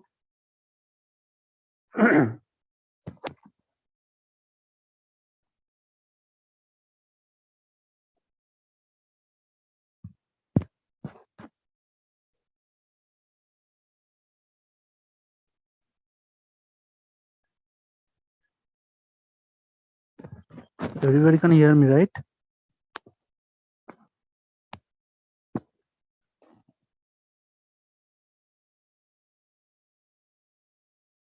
Okay. The valency means is the number of electrons present in the element. Okay. Means there are some steps over there to determine the valency. We just count the outer orbital valence, number of electrons in outer orbit present in the element. Okay. First of all, then after determination the valency, which is the number of electrons participating reaction, we find out the oxidizing and reducing agent in the reaction, which is oxidizing agent and which is reducing agent. We found that. Sir আপনার আওয়াজটা একটু slow আসছে, মানে কম আসছে আওয়াজটা। শোনা যাচ্ছে এবার? হ্যাঁ স্যার, Hello? এবার শোনা যাচ্ছে। হ্যাঁ স্যার, এবার একটু ভালো আসছে। ওকে, এরকম হলে তোমরা আমাকে বলবে, ঠিক আছে? তো প্রথমে valency of the element determination করার পর অক্সিডাইজিং এবং রিডিউসিং এজেন্ট যেটা আছে সেটা আমরা ডিটারমিনেশন ফাইন্ড আউট করব।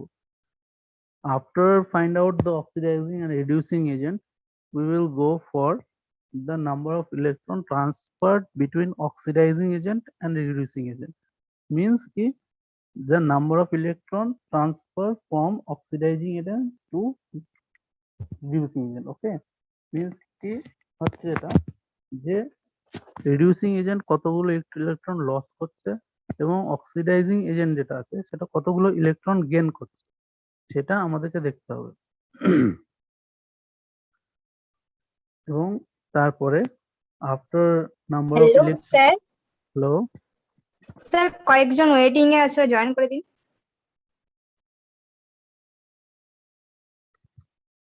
okay. So after when the number of electrons are determined, then we write down the equation. Okay, we write down the reaction equation and balance with some coefficient. Example क्या है? Example such like ferrous sulfate is oxidized by acidic solution of potassium permanganate, means that is KMnO4 plus H2SO4 plus FeSO4,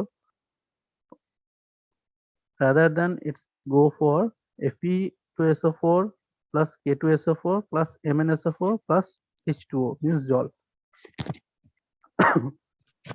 এখানে যেটা হয় reduction agent যেটা, that is Mn, manganese Mn+7। Manganese রিডাকশনের জন্য এখানে 5টা ইলেকট্রন দরকার হচ্ছে Mn+7 থেকে Mn+2 হওয়ার জন্য, means manganese try to turns out from Mn+7 to Mn+2 and the oxidizing agent is, sir আপনি কি কোনো স্ক্রিন শেয়ার করছেন বা কিছু? বলুন। স্যার আপনি কি কোনো স্ক্রিন শেয়ার করছেন? আমি স্ক্রিন শেয়ার এখানে দেখছি, দাঁড়াও স্ক্রিন শেয়ার করে স্যার দেবো। আপনি বলছেন তো, মানে স্যার যদি লিখে দিতেন তাহলে একটু বুঝতে সুবিধা হতো আসলে। না, আমি তোমাদেরকে লিখেই আমি ওটা দিয়ে দেবো, ঠিক আছে? আমি পড়িয়ে নিই, তারপর তোমাকে দিয়ে দেবো, ঠিক আছে একবারে। আচ্ছা sir. So oxidizing agent is Fe2+2 to Fe+3, okay? Fe+2 to Fe+3 oxidizing agent। এখানে কি হচ্ছে যে আয়রন অক্সিডাইজ হচ্ছে, means iron is giving up 1 electron, iron একটা ইলেকট্রন দিয়ে দিচ্ছে, যার জন্য কি হচ্ছে এটা অক্সিডাইজ হচ্ছে, এবং ম্যাঙ্গানিজ কি হচ্ছে 5টা ইলেকট্রন নিচ্ছে, যার জন্য এটা রিডিউস হচ্ছে। Okay, then the overall reaction is 2 KMnO4 plus 8 H2SO4 plus 10 FeSO4. Then it is goes for 5 Fe2SO4 plus K2SO4 plus 2 MnSO4 plus 8 H2O. এই এক্সাম্পলটা গেল ইলেকট্রন ব্যালেন্স মেথডের।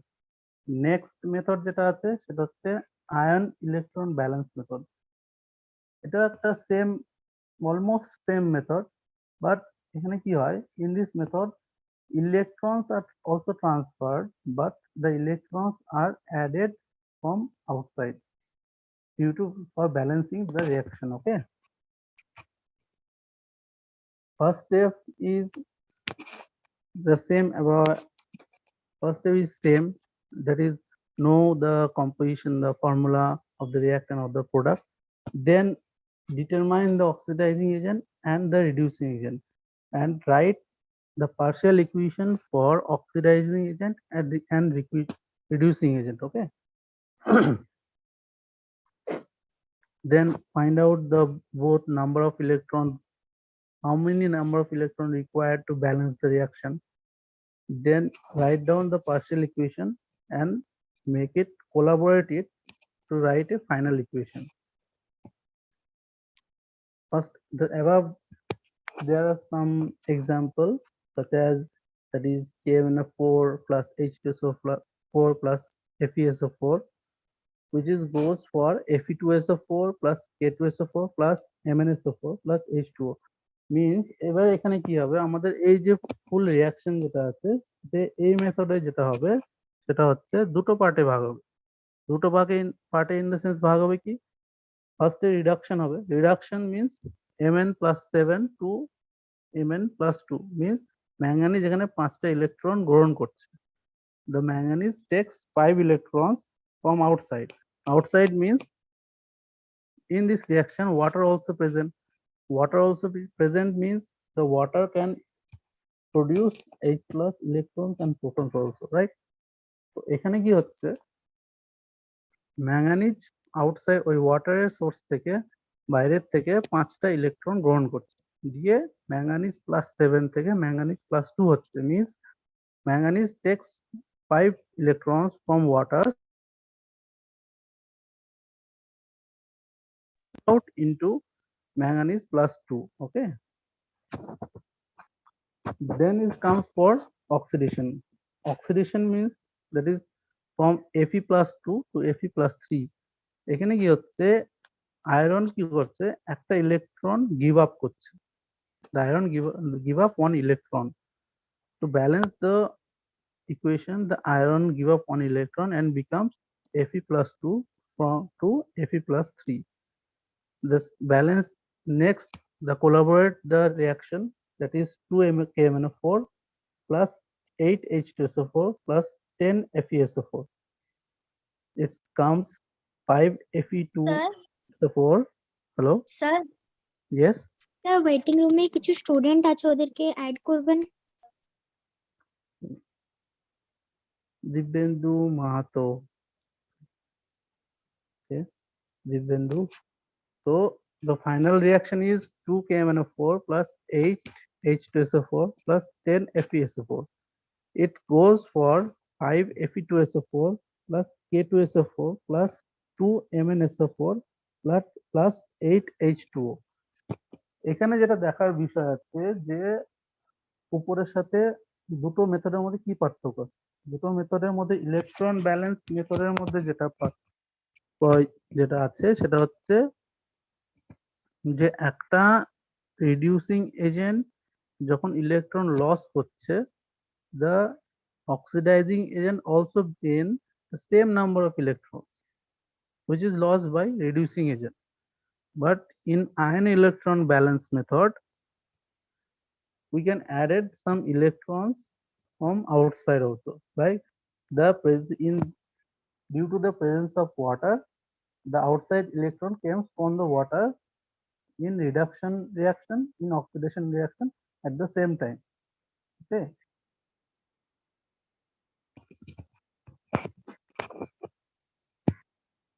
এটা হচ্ছে আজকের দুটো মেথড সম্পর্কে আমরা জানলাম।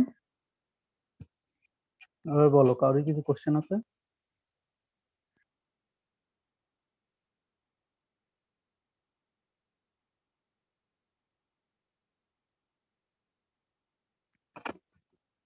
স্যার এটার অ্যাপ্লিকেশন কোন জায়গায় এই যেটা আজকে পড়ালেন? রিডক্স টাইট্রেশনের ক্ষেত্রে না মানে এই যে ব্যালেন্সিং এটা আলাদা করে আমাদের তো মানে পড়বে না, এটা তো ওই রেডক্স এর মানে ওই রেডক্স টাইট্রেশনের ক্ষেত্রেই তো ইউজ হ্যাঁ হবে। রেডক্স টাইট্রেশনের ক্ষেত্রে পড়বে। এবার আমাদেরকে কি দেখতে হবে, আমাদেরকে দেখো ইকুইভ্যালেন্সি দেখতে হবে, যেগুলো আমরা পরের ক্লাসে পড়বো, যে ইকুইভ্যালেন্ট ওয়েট কি বা কোনটা সেলফ ইন্ডিকেটর বা এগুলো আছে, ঠিক আছে? এগুলো যখন আমরা ইকুইভ্যালেন্ট ওয়েট বা ব্যালেন্স ইকুইভ্যালেন্সি করতে যাব তখন কি হবে, আমাদের এগুলো number of moles, number of কত গ্রাম আমাদের স্যাম্পল লাগবে না লাগবে এগুলো বার করার জন্য এই এক্সাম্পল গুলো দিয়ে আমাদেরকে ডিটেক্ট করতে হবে, ঠিক আছে? এই যে আমরা প্রথমে বলেছি knowing the composition of the formula of the যে কোনো মেথডে ফার্স্টে আমাদের কি করতে হবে, যে কম্পোজিশন বা এবং ফর্মুলা যে রিঅ্যাকট্যান্ট এবং প্রোডাক্টের সেটা জানতে হবে এবং তার ভ্যালেন্সিটা ডিটারমাইন করতে হবে। তাহলে কি হবে, আমরা নাম্বার অফ প্রোডাক্টের কতটা আমাদের লাগবে সেটা আমরা বুঝতে পারবো, ঠিক আছে? সেই জন্য আমাদের এটা রিকোয়ারমেন্ট দরকার।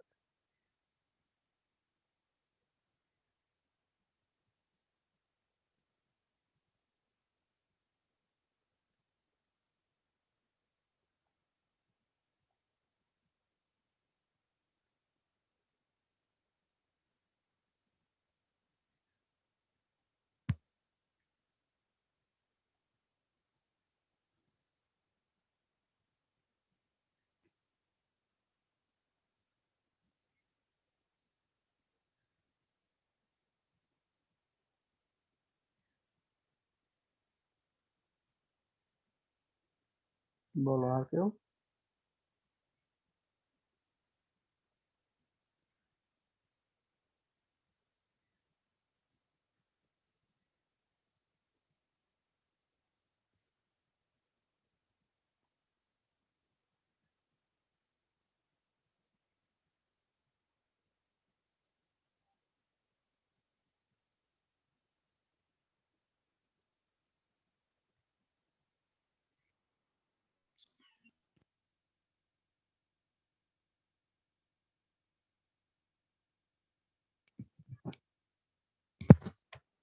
আর কোনো question?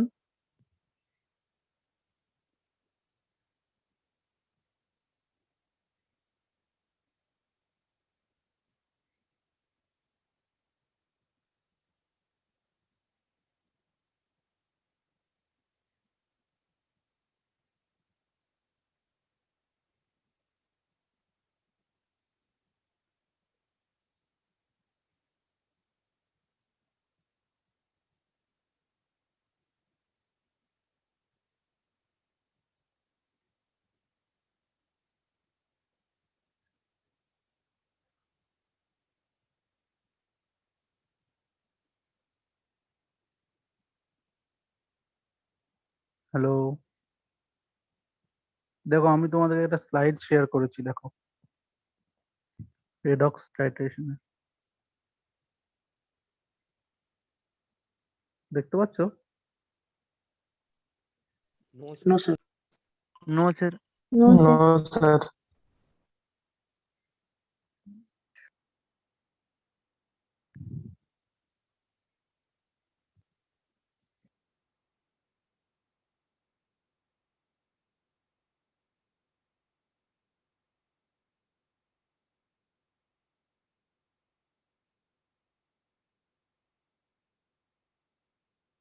Okay, there are some error in this.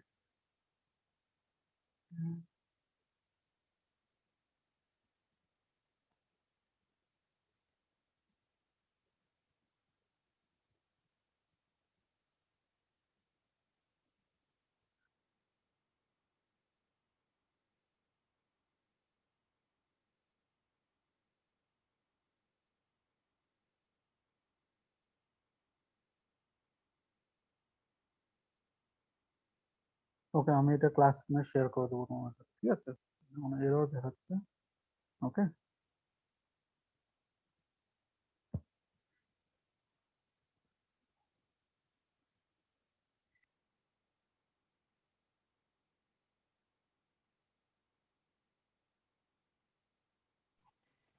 স্ক্রিনটা শেয়ার করলে ভালো হতো। স্ক্রিনটা শেয়ার হচ্ছে না, কিন্তু কোনো টেকনিক্যাল এরর হচ্ছে, আমি বুঝতে পারছি না। আমি ওটা ক্লাসরুমে তোমাদেরকে দিয়ে দেবো, ঠিক আছে? সমস্যা হচ্ছে হয়তো।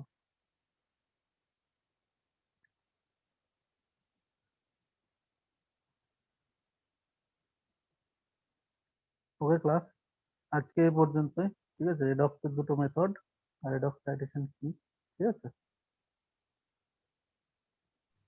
এখান থেকে কিরকম কোশ্চেন আসবে? ক্লাসরুমে স্যার দিয়ে দিবেন স্যার নোটটা। হ্যাঁ, গুগল ক্লাসরুমে আমি স্লাইড গুলো দিয়ে দেবো, ঠিক আছে তোমাদের? রিডাকশন অক্সিডাইজেশন থেকে কিরকম কোশ্চেন আসবে?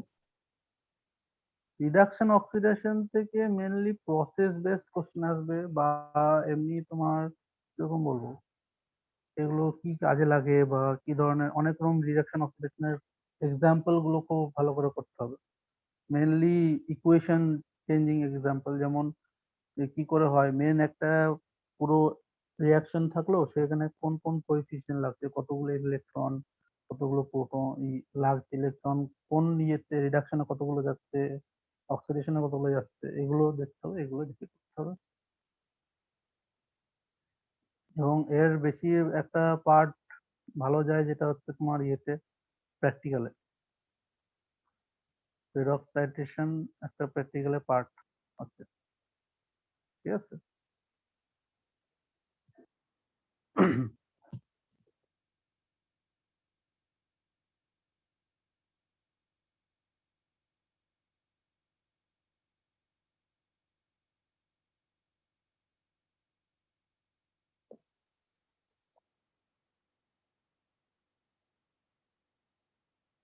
ওকে স্টুডেন্ট, আজকে ক্লাস এই পর্যন্তই, ঠিক আছে? ওকে স্যার, খুব ভালো ক্লাস ছিল।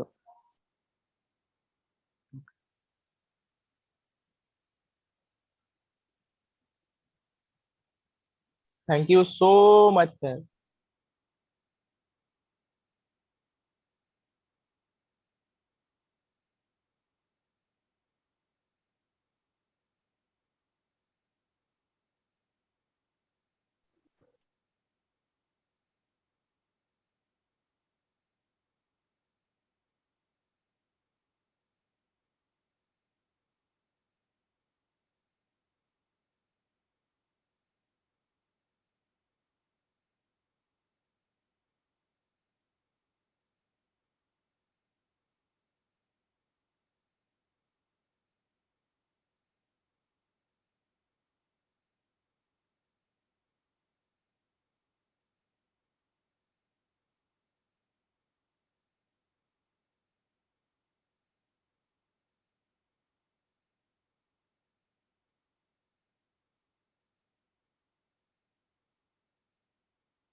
Good afternoon, students.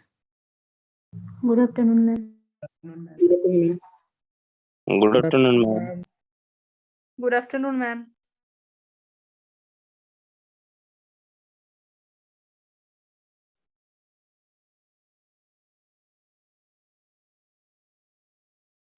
কি হয়েছিল আগের দিন Anwesha? How much we have completed?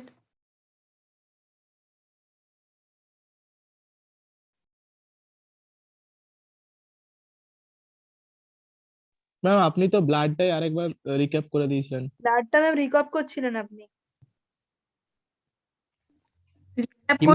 Blood পড়িয়েছি। হ্যাঁ পড়িয়েছেন ওই মানে কিছুটা পড়িয়েছিলেন লাস্টে রিক্যাপ আর করেছিলেন। ওই প্লাজমা ওগুলো পড়িয়ে দিয়েছিলেন। আর কি হয়েছিল লাস্ট দিন? লাইফ স্প্যান হওয়ার পর হিমোগ্লোবিনটা করিয়েছি। Right, hemoglobin. Erythropoiesis and hemoglobin. These two topics also I have taught in the previous class. Now today we will be learn the function of the erythrocyte. So quick recap about the erythropoiesis. It is a process of production of red blood cell, and it originates from the pluripotent stem cell in the bone marrow.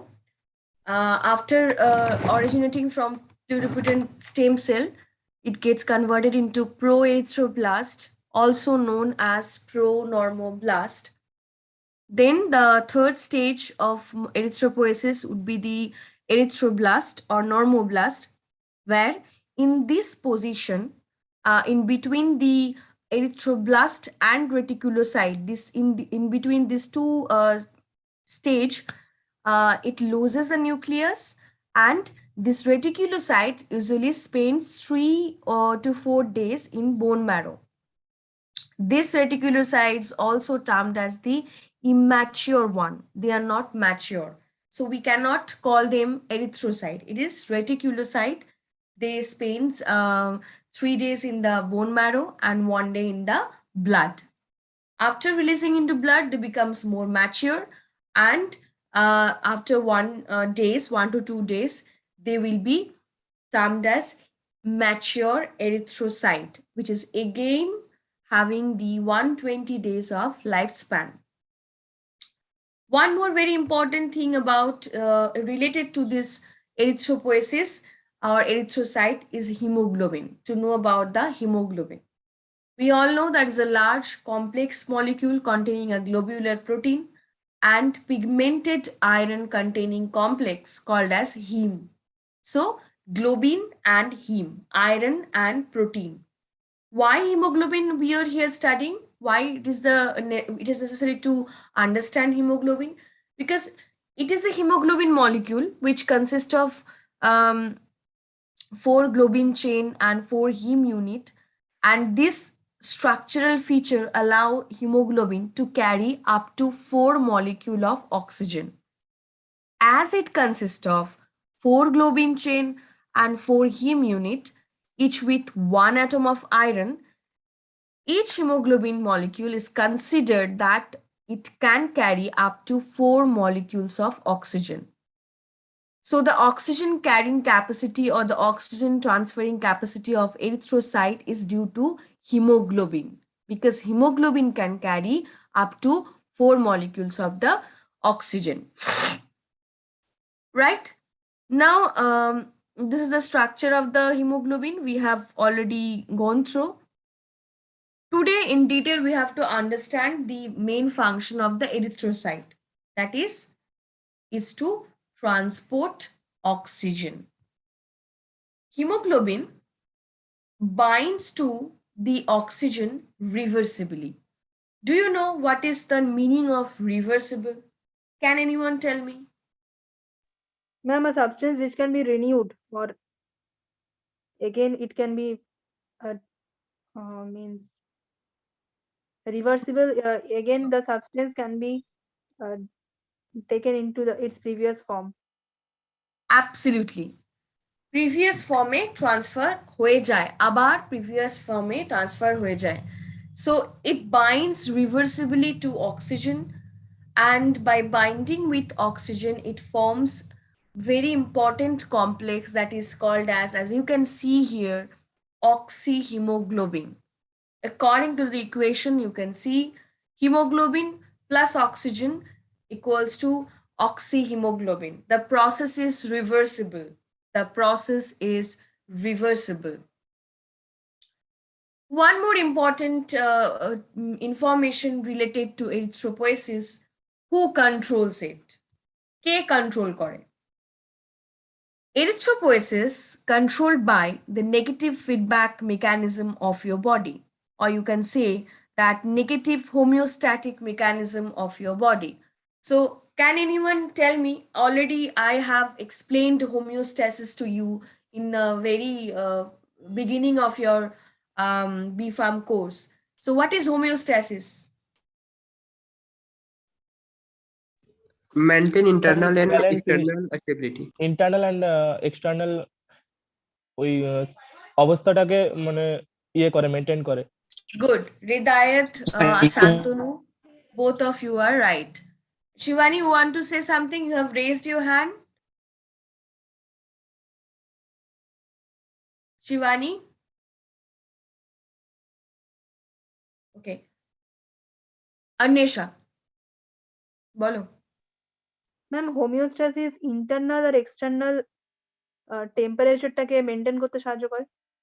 Not only temperature, Anisha, it maintains the balance between internal and external environment of the body. It maintains a balance between internal and external environment of the body. So we all know that homeostasis is of two types. One is positive, and there's a feedback mechanism which controls the homeostasis or homeostatic control in our body.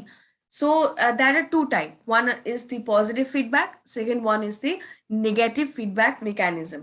So this process of erythropoiesis, or the various stages of erythropoiesis, can be controlled by the negative feedback mechanism. Whenever your body feels low oxygen level, then only they release one very important, or they activate one very important hormone called as erythropoietin, produced mainly by your kidney. Then this release of erythropoietin then initiates this negative feedback mechanism to release erythrocytes or to synthesize erythrocyte. I'm translating this in Bengali. যখন শরীরের কোনোভাবে কোনো কারণের জন্য অক্সিজেনের deficiency শরীরের ভেতর থেকে থাকে, তার জন্য কি হয়, অটোমেটিক্যালি শরীর যখন রিকগনাইজ করে যে we are having low oxygen level, or the scientific term for low oxygen level is hypoxia. Yeah, right, hypoxia. So that time your kidney starts making erythropoietin, one hormone that are very, very crucial for the control of erythropoiesis, because this hormone helps in the production of red blood cell by initiating the negative feedback mechanism. Okay, so this is the control of erythropoiesis. কে করে কন্ট্রোলটা? কি ধরনের control? Question মে কাম, MCQs মে কাম। Negative feedback mechanism, যখনই শরীরের কোথাও অক্সিজেনের ঘাটতি হবে, তখনই আমরা এই ধরনের প্রবলেম দেখলেই এরিথ্রোপয়েটিন রিলিজ হবে। আমি এখানে দেখিয়ে দিচ্ছি, রসন উইলসনটা আমার কাছে খোলাই আছে। Can you see my screen, the PDF copy of the Rosen Wilson? Yes, ma'am. Yes, ma'am. Yes, ma'am. See here. The red cell numbers here, the control of erythropoiesis, just see. The red cell numbers remain fairly constant because the bone marrow produces erythrocyte at the rate at which they are destroyed. You all know that after 120 days of lifespan, once they served their desired function in the body, they are destroyed. So this destruction and the production of new cell, that is with a constant rate should be maintained. And this production and destroy, this balance between this production and rate of destroy, rate of production, this balance is maintained by this homeostatic negative feedback mechanism. So hypoxia, here also you can see, as I have already explained, that the primary stimulus to increased erythropoiesis is the hypoxia, that is the deficient oxygen supply to the body cell. Hypoxia now can result from any factor like low blood volume, poor blood flow, reduced oxygen content of the inspired air. Inspired air means the air which we inhale. যে এয়ারটা আমরা inhale করছি নিঃশ্বাসের সময়, that air, maybe that air is not having that much oxygen, anemia or any kind of lung disease, that can lead to hypoxia. Whenever hypoxia develops, your body can sense it and erythropoietin releases. ঠিক আছে? So this is the control of erythropoiesis. One more important information regarding these erythrocytes is, I think many of you have noticed, you have done the blood practical, various blood practicals in my group, in Sharad sir's group. So I think you have noticed that the color of blood for each and individual is not same. Am I right? Same hoy ki? Dekhecho? No ma'am, same na. Same hoy na. Ekটু different hoy. Karo khetre the blood color is so bright red. Deep red বা কি বলছো? কারোরটা একটু deep red থাকে, একটু হালকা red, এরকম type একটা। Absolutely. কারোটা একটু বেশি ফেড হয়, কারো রেডটা ব্রাইট রেড হয়, কারো একটু কালচে ভাব থাকে, মেরুন ভাব থাকে। So do you know why this kind of thing we can observe? Ma'am হিমোগ্লোবিনের স্টেটটার জন্য maybe. No, actually it is the oxygen. Haemoglobin present in your blood, okay, more oxygen present in your blood, your color of the blood will be more bright red. Blood rich in oxygen is generally so bright red in color. ঠিক আছে? It is the oxygen which makes your blood more brighter. ওই জন্য দেখবে অনেক সময় অক্সিজেনের কমতির জন্য ব্লাডের কালার একটু ডিফারেন্ট হয়। রেড ব্লাড সেলসের যদি কাউন্ট কম থাকে, অ্যানিমিক হয় যদি সে পার্টিকুলার পারসন, তাহলে তো obviously there is no doubt যে ব্লাডের কালার দেখে তুমি কিছুটা হলেও বুঝতে পারবে যে some deficiencies are here. ঠিক আছে? তো এটা হলো control of erythropoiesis and also the oxygen and oxyhemoglobin and the color of the blood. So do you have any question in this portion? Nothing. Now, after they served their life cycle or the lifespan in our body, they served all the functions necessary for our body.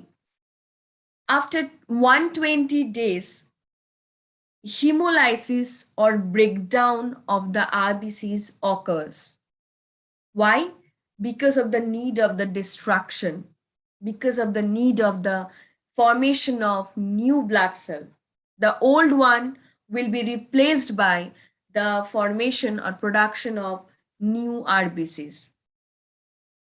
The lifespan of the erythrocytes is about 120 days, and this breakdown or destruction of the RBCs is carried out by phagocytic reticuloendothelial cell. Phagocytic reticuloendothelial cell. Shantanu, what is phagocytosis?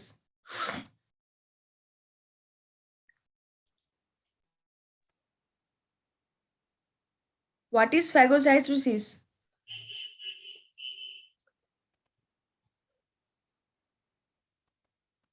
Ma'am মনে পড়ছে না এই মুহূর্তে আর মানে কেউ? জিনিসটা জানি Ma'am, the process of engulfing the food by an amoeba is the method of phagocytosis. Anything else? Not only for amoeba. Actually engulf করার প্রসেসটাকেই ফ্যাগোসাইটোসিস বলা হয়, কারণ মানে একটাকে একটা যেমন জাস্ট গলা গিলে গিলে নেওয়া টাইপ, নিজের মধ্যে নিয়ে ডুবিয়ে দিয়ে সেটাকে শেষ করে দেওয়া type. Engulfment of solid particles. Phagocytosis is the cellular process in which there will be eliminating any kind of particles from the body. ঠিক আছে? By engulfing that particular particle. এটা একটা process of elimination. একটা particular কোনো একটা foreign material বা কোনো একটা it can be anything, any kind of microorganism, any kind of damaged cell, waste product from the cell. ঠিক আছে, এই রকম ধরনের জিনিসগুলোকে যখন বডি থেকে বের করে দেওয়ার দরকার হয়ে থাকে, তখন কিছু স্পেশালাইজ সেল বডির মধ্যে থাকে যারা কি করে, ওই যে সুভাষিস কথাটা বললো যে এনগালফ, গিলে নেওয়া, অ্যাবসলিউটলি রাইট টার্ম, এনগালফ করে সে পার্টিকুলার সেলগুলোকে, সে পার্টিকুলার মাইক্রো অর্গানিজমস গুলোকে, সে পার্টিকুলার ফরেন পার্টিকলস গুলোকে দে engulf in order to eliminate that particular thing from the body. ওরা কি করে, ওটাকে ফ্যাগোসাইটোসিস করে নেয়। তো এখানেও দেখো similar thing with your RBCs, আরবিসির destruction is very very essential. RBC destruction is very very essential. তো তার জন্য কি করে, phagocytic reticuloendothelial cells are there. Their nature is phagocytic, so they can do the phagocytosis process. This kind of cells which helps in the destruction of the RBCs are found mainly in spleen, bone marrow, liver. Okay, spleen, bone marrow and liver. Just 1 minute. Okay, give me 1 minute.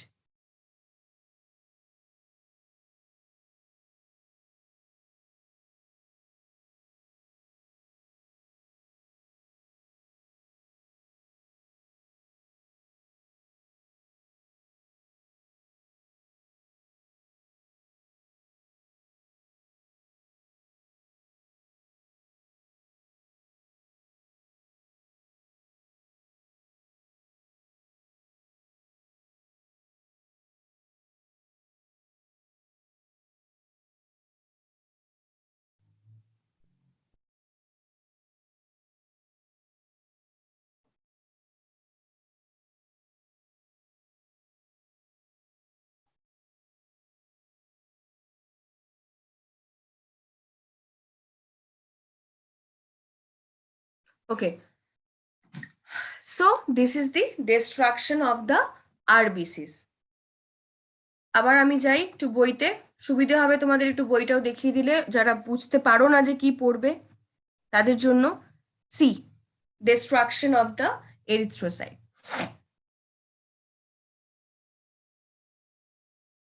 The same thing that I have already explained, lifespan is about 120 days, and their breakdown or hemolysis is carried out by these reticuloendothelial cells. They are found in bone marrow, liver and spleen. This portion, just see, as erythrocytes age, with age, মানে যত ওদের লাইফস্প্যান বাড়তে থাকে, their cell membranes become more fragile and so more susceptible to hemolysis. Similarly, what example can we can do here, give here, is the example of a human being. একটা particular এজের পর থেকে ধীরে ধীরে এজ যখন হতে থাকে, তাদের শরীর, হাত পা সবকিছু ধীরে ধীরে ফ্র্যাজাইল হয়, অনেক বেশি ভঙ্গুর হয়ে যায়, অনেক বেশি উইক হয়ে যায়, অ্যান্ড তারা কিন্তু মৃত্যুর দিকে এগিয়ে যায়। Similarly, for your erythrocyte, you can see that with age, their cell membranes become more fragile and they more susceptible to hemolysis or breakdown. hemolysis or breakdown. Erythrocyte hemolysis, after erythrocytes hemolysis, iron released by this process, and this iron will be reused by bone marrow to form new hemoglobin molecule. It's very, very important point to remember that during the destruction process of erythrocyte, iron is released, and that iron will be reused in bone marrow to form new hemoglobin molecule. Also, bilivardin is formed from the heme part of the hemoglobin. Dakho. And this bilivardin again converted to more reduced form, that is bilirubin. Bilirubin, and transported to liver. In liver, bilirubin then form bile. এই পার্টটা আরেকবার repeat করতে কে কে বলছো বলো।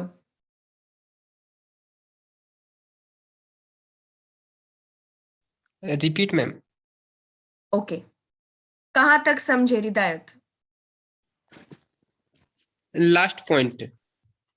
Okay, देखो यहाँ पे मैं लिख भी रही हूँ, बोल भी रही हूँ, बुक भी खुला है, सब चीज है, अब अच्छे से समझो।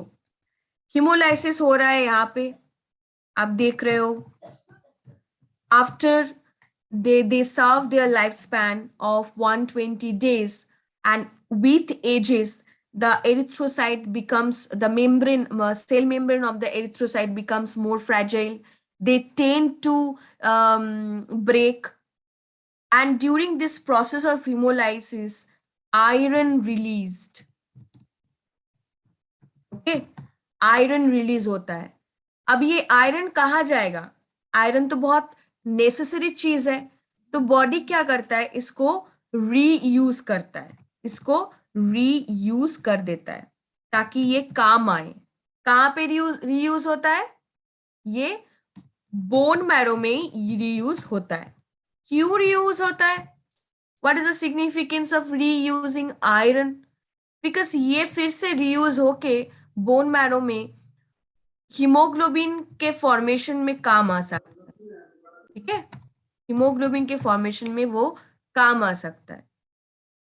अब ये रहा आयरन का बात। One more important substance we often heard about them, that is bilirubin, biliverdin. What is all about? Biliverdin is the very important formed part of the hemoglobin. I have explained that hemoglobin is having two parts, one is globin part, one is heme part. So biliverdin is the form of, or one important part of the heme. heme का बहुत important part होता है biliverdin. ये biliverdin क्या करता है? Reduced होके, biliverdin chemically reduced होके बिलीरुबिन फॉर्म करता है, जो कि this bilirubin get transported into the liver, और लिवर में जाके ये बिलीरुबिन फिर से चेंज हो जाता है। इसका फॉर्म जो है, केमिकल फॉर्म है, उसको चेंज करके वो एक वाटर सॉल्युबल फॉर्म में ट्रांसफर हो जाता है, कन्वर्ट हो जाता है, एक वाटर सॉल्युबल फॉर्म में वो कन्वर्ट हो जाता है। उसको हम लोग क्या कहते हैं? बाइल कहते हैं। ठीक है, सो सी, destruction of erythrocyte is very very important process. Ultimately जाके बाइल तक ये खत्म होता है, और इसका जो डिस्ट्रैक्शन प्रोसेस होता है और इसमें जो आयरन रिलीज होता है, that would be reused in bone marrow to form new hemoglobin molecule. Clear, everyone? This portion is clear for everyone?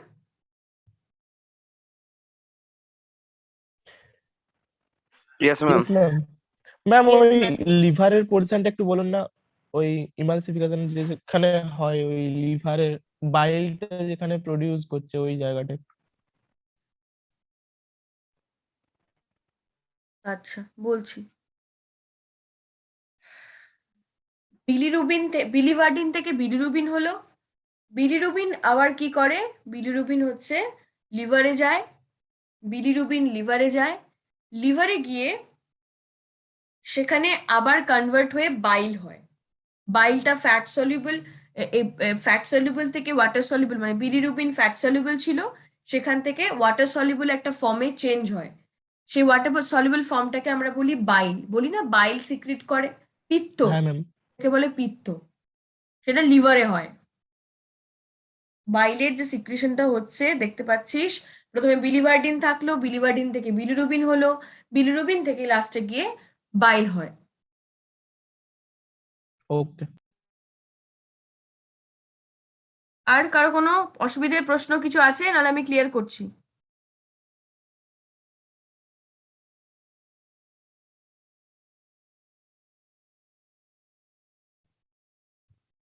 Okay. Now, the next important thing, that is the blood grouping. Car car practical হয়েছে blood গ্রুপের? Ma'am আমাদেরটা হয়ে গেছে। আর Group কি C হয়েছে? হয়েছে, আমাদের হয়েছে। আর কোন কোন গ্রুপ? আমাদের বলতে কোন group? Group E, group B. Group B. D আর ম্যাম গ্রুপ সি এর হয়নি। হ্যাঁ, গ্রুপ সি এর 4 তারিখ হওয়ার কথা ছিল, তার আগেই লকডাউন হয়ে গেল। ব্লাড গ্রুপিং, ব্লাড গ্রুপিং বলতে কি বোঝো, কি আইডিয়া? নর্মালি আইডিয়া যদি কখনো জিজ্ঞেস করা হয় যে হোয়াট ইজ ব্লাড গ্রুপিং, কি উত্তর দেবে? ব্লাডটাকে ভাগ করা হচ্ছে in presence of antibody, antibody, in presence of antigen, অ্যান্টিজেনের প্রেজেন্স মেনলি, কারণ আমরা অ্যান্টিবডি দিয়ে বাইরে থেকে। ব্লাড ম্যাম অ্যান্টিজেনের রেসপেক্টে ব্লাডের ডিভিশনস গুলো।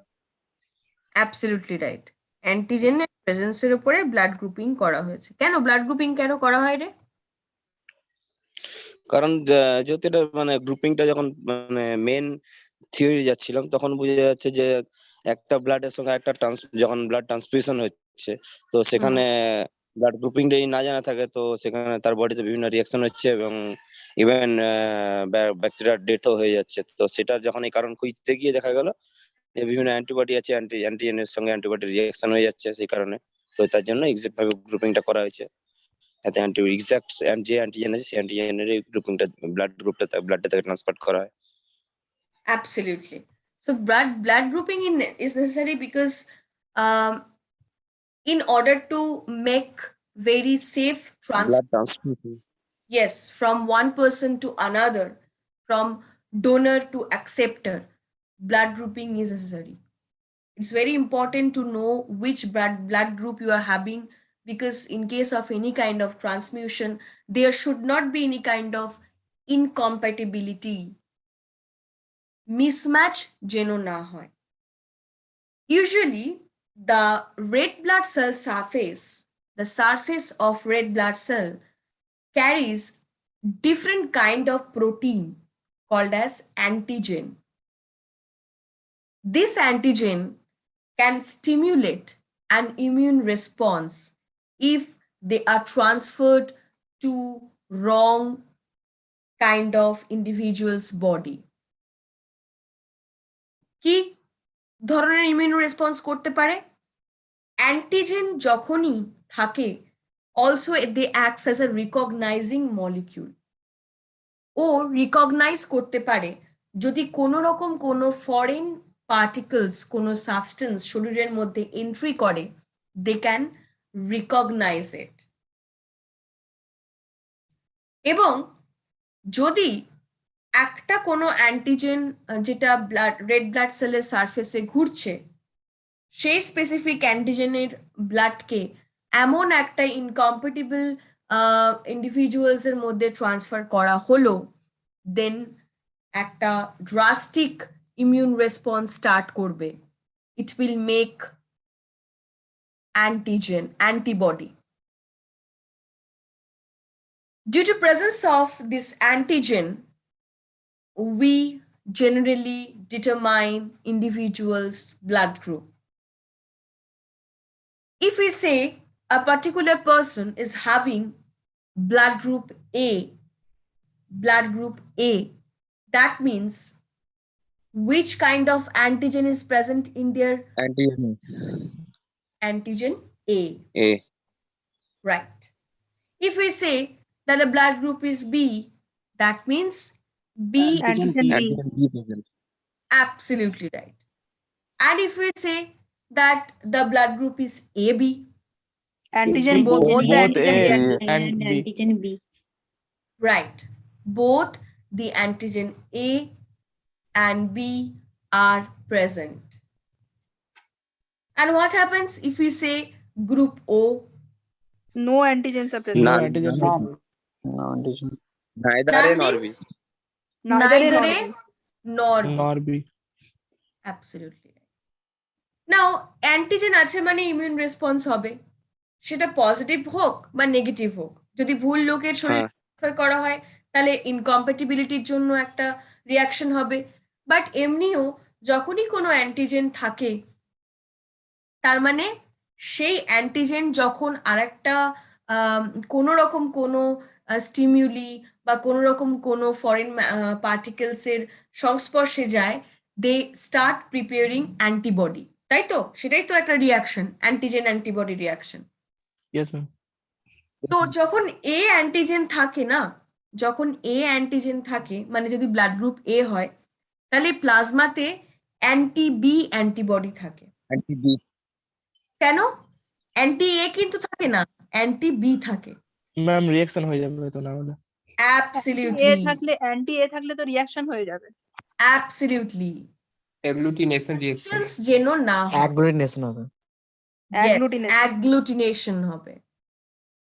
তো ওই জন্য যদি বাই চান্স আমি ভাবি যে এ গ্রুপের ব্যক্তিকে আমি বি গ্রুপের ব্লাড দেব, তাহলে কি হবে? অ্যান্টি এ অ্যান্টিবডি তৈরি হয়ে যাবে।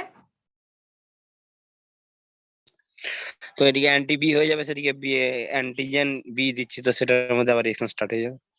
একদম। তাহলে যদি অ্যান্টি এ তৈরি হয়ে যায় তাহলে তো অ্যান্টিজেন এও থাকবে না, বিও থাকবে না, পুরো ব্লাড ফাট ক্লট করে গিয়ে সঙ্গে সঙ্গে মরে যাবে লোকটা, বা একটা অদ্ভুত ড্রাস্টিক রিয়াকশন তৈরি হবে, মিসম্যাচ তৈরি হবে, incompatible blood transfusions হবে। So when your blood is having A antigen, it can make anti-B antibody. B মানে anti-A antibody. And if it is having both the antigens, antigen A and B, it will not make No antibody. any kind of antibody, neither A nor B. No antibodies will be made. Group O, anti-A, Both antigen present. Both antibody. so they don't have any antigen in their red blood cell surface, but they can make both anti-A and anti-B antibody. So they will be termed as group O. Group O ke ki bole? Universal donor. Universal donor. Universal And donor. group AB will Universal be universal recipient. Acceptor. as universal recipient. Recipient. yes, or universal accept acceptor. or universal recipient. Absolutely right. Apart from this ABO system of blood grouping, one more very important system of blood grouping is there. That is the H factor. RH factor or Rh factor. Rhesus factor. Rhesus factor. Rhesus factor. যদি কারো ক্ষেত্রে if anyone's red blood cell is having RH antigen or RH factor, RH antigen or RH factor, that person will be termed as Rh positive. About 85% of people having this antigen in their red blood cell, apart from having this ABO ছাড়াও যাদের শরীরের red blood সেলসের সারফেসে এই ধরনের antigen দেখতে পাওয়া যায় তাদেরকে বলা হয় Rh positive. About 85% of people are having this antigen and they are considered as rhesus positive or Rh plus. Remaining 15% have no rhesus antigen. That's why they are termed as rhesus negative or Rh negative. এই জন্য positive আর negative গ্রুপিংটা হয়ে থাকে। Negative blood grouping is very very rare and very very dangerous. কেন? Because in case of Rh positive people, they do not make any anti-Rh antibody because they are having the antigen, তাই তো? এদের Rh antigen থাকে, সে কারণে এরা কিন্তু কোনোভাবেই antibody তৈরি করে না, কারণ তৈরি করলেই রিয়াকশন হবে। কিন্তু যেহেতু একটা নেগেটিভ গ্রুপের রক্তের ব্যক্তির মধ্যে Rh antigen is not present, that's why they are capable of making anti-Rh antibody. And they are very, very dangerous or having risk in pregnancy also. In pregnancy, if a mother is Rh negative, that time due to this Rh factor problem, one very crucial term you can, I think all of you have heard that erythroblastocyst fetalis, যেখানে the fetus will die, মরে যায়। Negative group is very, very rare, very, very rare. Only 15% of total individual are having Rh negative. Clear? Yes, ma'am. Yes, ma'am.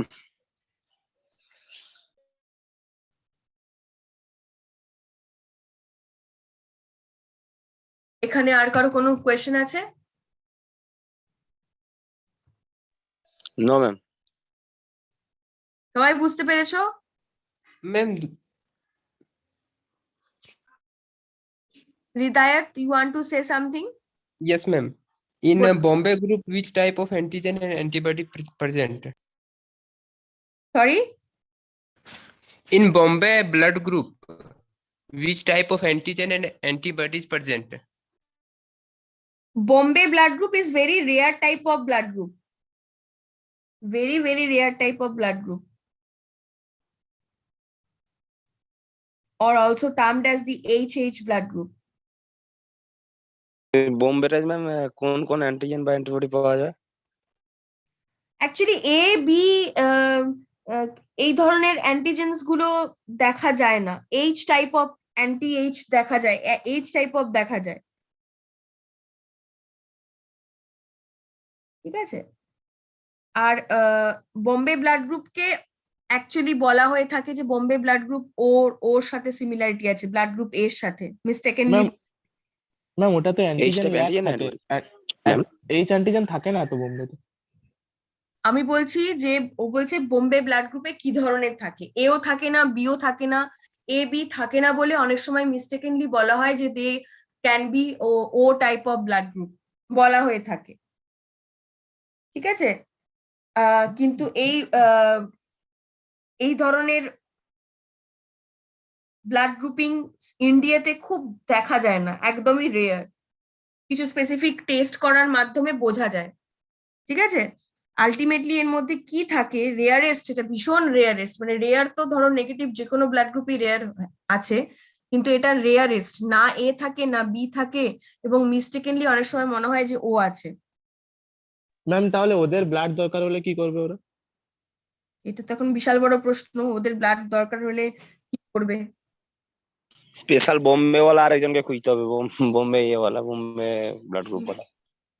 দেখা যায় generally দেখা যায় যে এরা actually phenotypes এর মতো হয়, ঠিক আছে? কোনো জেনেটিক প্রবলেমস থাকলেও এই ধরনের ব্লাড গ্রুপ হয়। এইচ অ্যান্টিজেন থাকে না এদের মধ্যে, এইচ ফ্যাক্টরস থাকে না, ঠিক আছে? অ্যালিল একটা আইও থাকে মনে হয়। এ বি এইচ কিছুই থাকে না বলছি। ম্যাম তাহলে এদের ব্লাড গ্রুপটা কিরকম হয়? মানে যেমনি ধরুন এ ব্লাড গ্রুপের ক্ষেত্রে এ পজিটিভ বা এ নেগেটিভ ওরকম, তাহলে এটার ক্ষেত্রে কি হবে? মানে কিভাবে রিপ্রেজেন্ট করা হবে? এইচ এইচ ওই তো বললো, H small H small H. Small H H অ্যান্টিজেনও থাকে না। It's very difficult to explain this Bombay blood group because in India it is not that much frequent or that much মানে কি বলবো smooth. We can everywhere we can hear about this blood group. It is not like that. It's very rarest among the world. খুব কম দেখা যায়. Neither it is having A nor it is having B, neither O nor H. It's very difficult to say. And Bombay blood group কেন বলেছে? Because it was discovered in Mumbai. ঠিক আছে? And the cause of having, আমি কজটা বলতে পারি কি রিজনে হয়, because of some genetic mismatch or genetic polymorphism, this kind of Bombay blood grouping we can see. This due to the genetic abnormalities or genetic polymorphism. ঠিক আছে? Clear, Hridayat?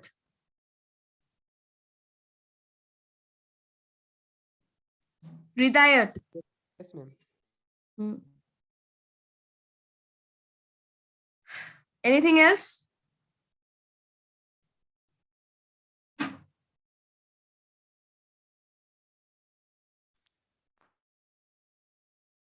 Blood grouping is clear to all of you? Yes, ma'am. Yes, ma'am. The thing is remaining, we will start. বলো। Hello ma'am, RH factor in pregnancy, ये last portion सिर्फ एक बार और repeat कर दीजिए। RH factors in pregnancy. So मुझे ये मैं थोड़ा करके मैं बताई हूँ, लेकिन इसके लिए मुझे और एक क्लास लेना है। मैं जिस क्लास में नेक्स्ट क्लास में मैं समझाऊंगी कि क्या होता है एक्चुअली। ये जो टर्म है मैं रही हूँ, that will be erythroblastosis fetalis.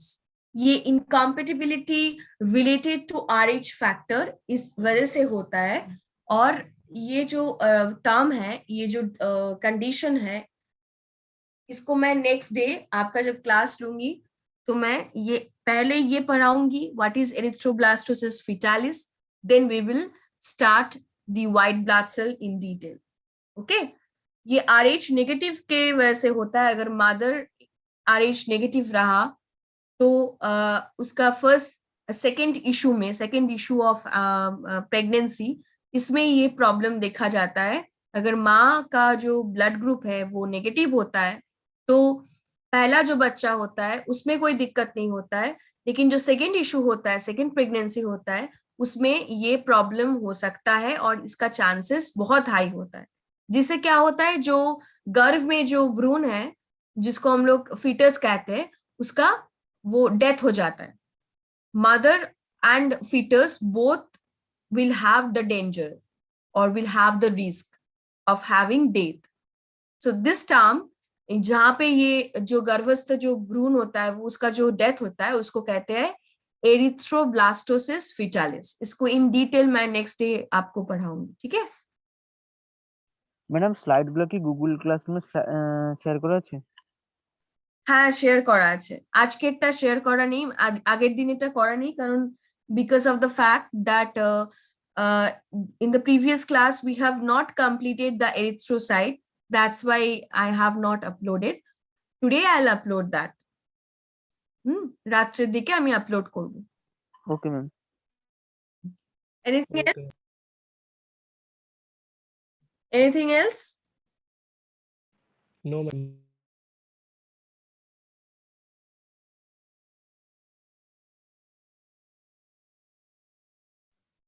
Okay. Okay, then next class we will discuss the rest of the things. Okay. Okay ma'am. Okay ma'am, okay ma'am. Thank you ma'am. Okay. Thank you, ma'am. Practical পরীক্ষা কেমন গেছে? Ma'am ভালো, এখনো marks এখনো upload ভালো হয়নি হয়েছে ma'am. Ma'am কয়েকটা কোশ্চেন ওই সাপোজ একটাই মানে মাল্টিপল অ্যান্সার হচ্ছিল এরকম কিছু দারুণ একটা। হয়েছে। হ্যাঁ ম্যাম, একটা কোশ্চেনে দুটো ওই অ্যান্সার। সিটিবিটির যেটা ছিল ক্লটিং টাইম ব্লিডিং টাইম ওই কোয়েশ্চেন না না ওটা আর একটা কোশ্চেনে দুটো ম্যাম অপশন এক ছিল। বলছি জিবিটিটা ওই- ঠিকই ছিল, মেন প্রবলেম ছিল ওই ওই লো আহ, লো ব্লাড প্রেসার দিয়ে একটা ছিল। হাইপোটেনশনে হলে তাহলে কি হবে, তো ওটা হ্যাঁ ডিক্রিজ ওটা আমার ওটাই question কোশ্চেনটা ছিল সেম হয়ে না? গেছিল। লো ব্লাড প্রেশারের কোয়েশ্চেন হ্যাঁ হ্যাঁ, ওটা ওটা ওটা দুটো ওটা option এক ছিল। সবগুলোই লো হবে, ওটা দুটো- সবগুলো লোই হবে। মানে ওটা স্যারকে জিজ্ঞেস করে নেবে একবার, ঠিক আছে? ম্যাম ওই জায়গাটার থেকে দিয়েছিল ওই যে blood pressure is equal to cardiac output into peripheral resistant আর cardiac output is equal to heart rate into stroke volume, পুরোটাকে মিক্সড করে দিয়েছিল কোশ্চেনটা।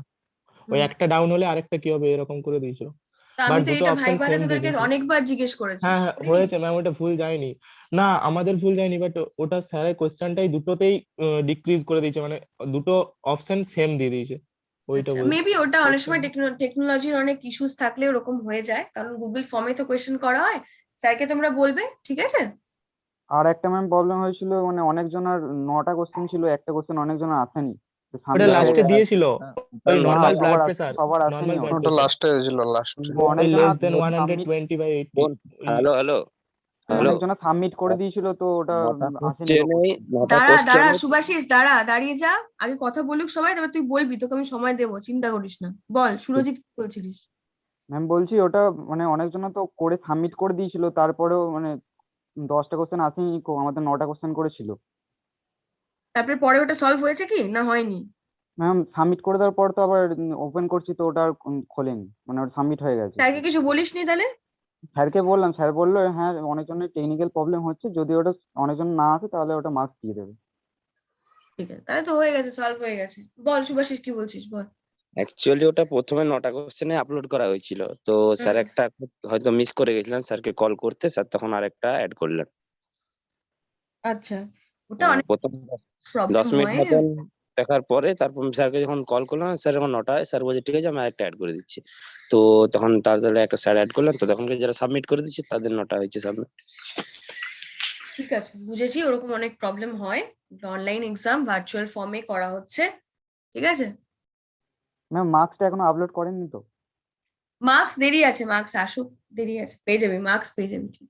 আর ম্যাম আরেকটা কোশ্চেন, ওই clinical importance of clotting time and bleeding time, ওটার main importance তো ওই মানে সার্জারিতে না, মেজর মাইনর যে সার্জারি করা হয় সেটার পূর্বে, না আরো যেগুলো ছিল ওই before and during anticoagulant therapy, ওটা একটু সবকিছুই, যেগুলো তোকে ক্লটিং টাইম ব্লিডিং টাইম আমরা কেন করি, সিগনিফিকেন্সটা কি, অনেকবার বলেছি ল্যাবে।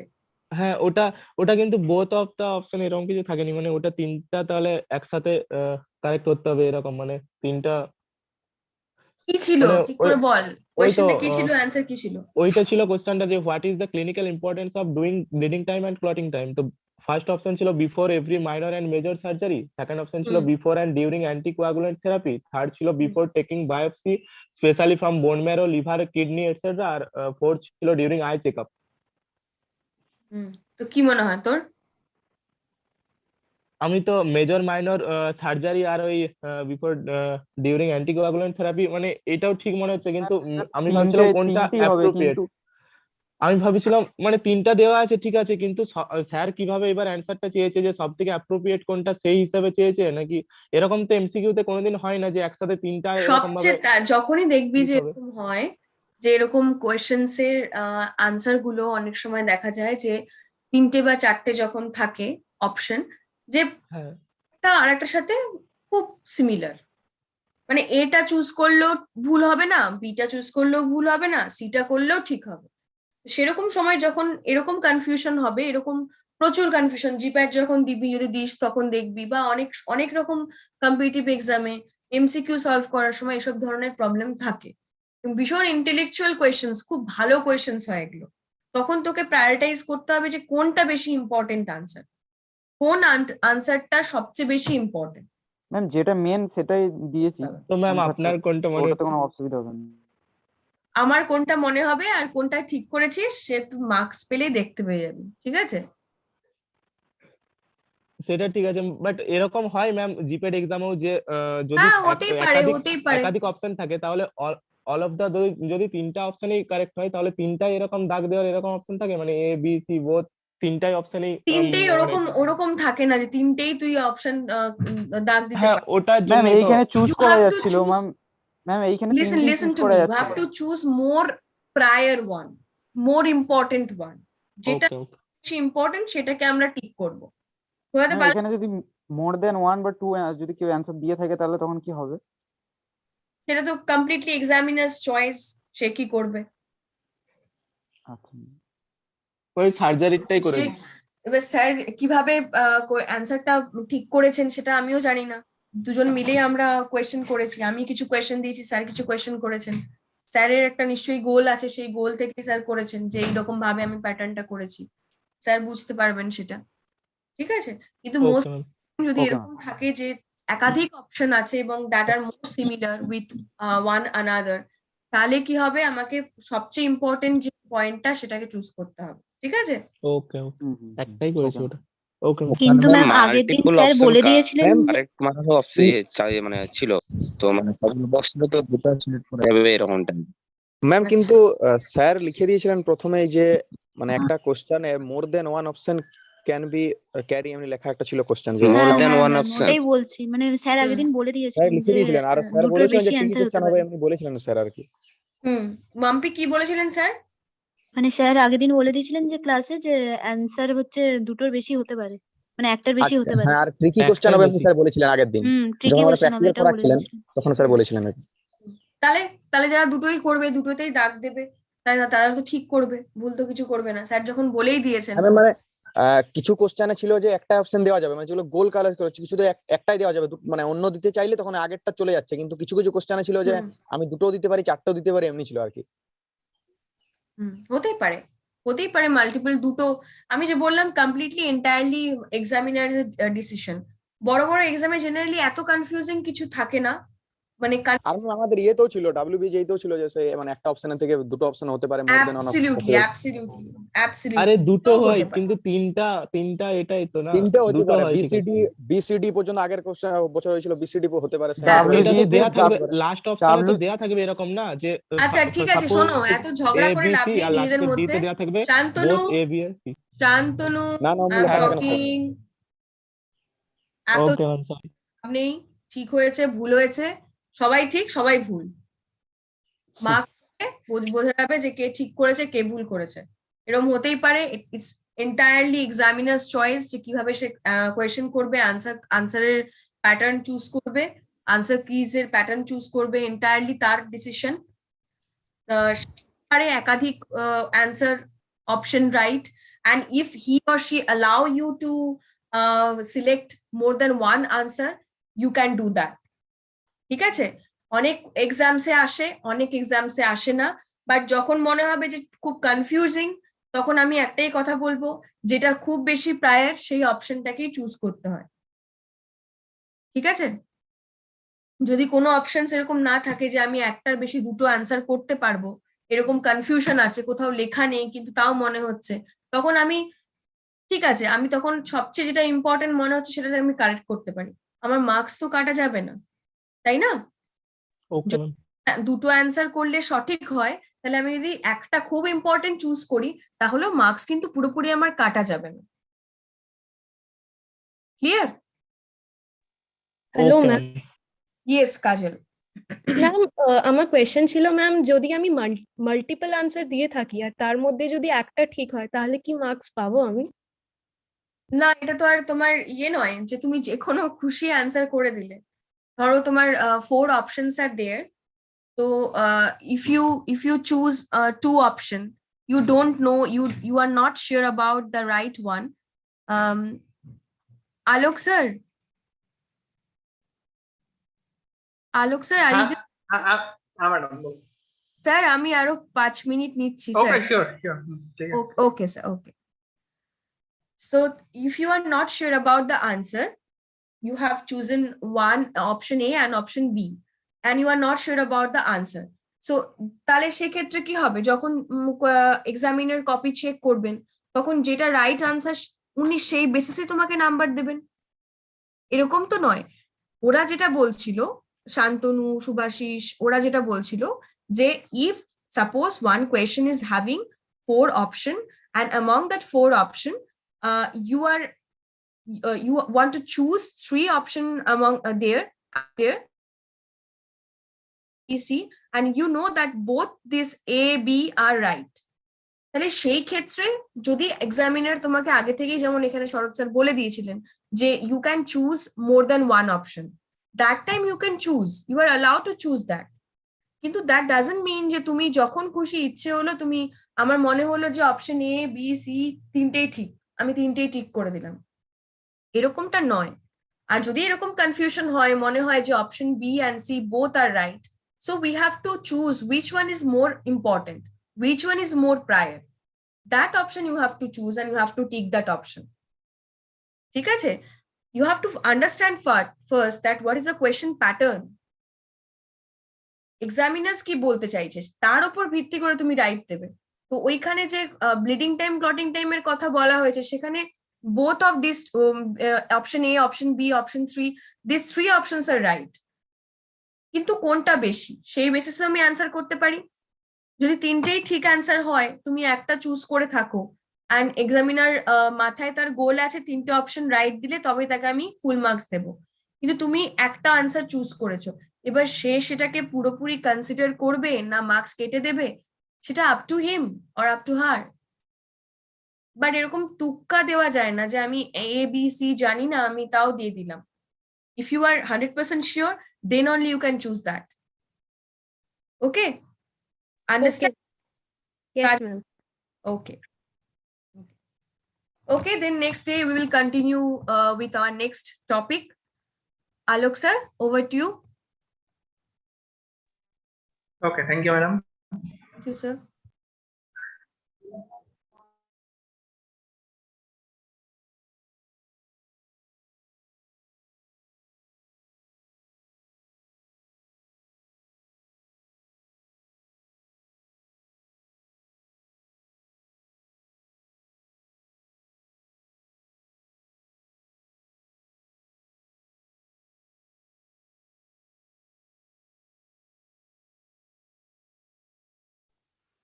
Sir,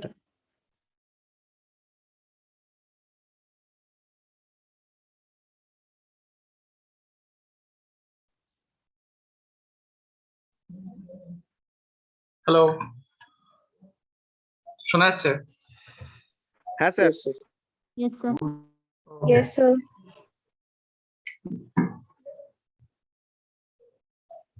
So good afternoon, everyone. Good Last afternoon, class. Good afternoon. sir. Good afternoon, sir. sir, Subhasis is waiting. Please add. Subhasis, no, Sumit Sahu was waiting. I can't see Subhasis anywhere. If he comes up in the waiting room, I can simply add him. Okay. So last day we were discussing the different problems of emulsion and what were the different evaluation tests that we perform in case of emulsion preparation and to evaluate test storage conditions. So that is apparently the end of the emulsion part, but I've already said that what you have learned in the emulsion, their evaluation techniques and their stability, they will be further applied in this chapter, that is suspensions also, because we know that both emulsion and suspension, they are the biphasic kind of dosage form, right? দুটোই কিন্তু biphasic. Emulsion of biphasic dosage form, suspension of biphasic dosage form. So what were emulsions? Emulsions were liquid dispersed in liquid. এই কথা, এই যদি তোকে যে difference জিজ্ঞাসা করা হয়, what is the difference emulsion and suspension? দুটোই তো biphasic, দুটোই তো colloidal. তো emulsionটা কি? Here immiscible liquid is dispersed in another immiscible liquid. And water suspension, here solid particles are dispersed in a liquid. Okay, দুটোই কিন্তু একই রকম হবে। একটাতে কি হচ্ছে না লিকুইড ডিসপার্স থাকছে লিকুইডের মধ্যে, ওটা আরেকটা সেম ফেজ দুটোই, আর এটা ডিফারেন্ট ফেজ। না ফেজ অবভিয়াসলি দুটো ডিফারেন্ট। প্রথমেই তো বলছি this is a biphasic dosage form. Biphasic means they have two separate phase, they have two different phase. two liquid phase, দুটো লিকুইড ছিল, দুটোই কিন্তু আলাদা ফেজে থাকছে, মিশছে না। মানে এটা কি বলবো তাহলে স্টেটটা ওই liquid yes, state of matter is same but phase is different. হ্যাঁ ঠিক। Okay, state of matter দুটোই liquid but phase is different, and between the two phases you will see a boundary that is called the interface.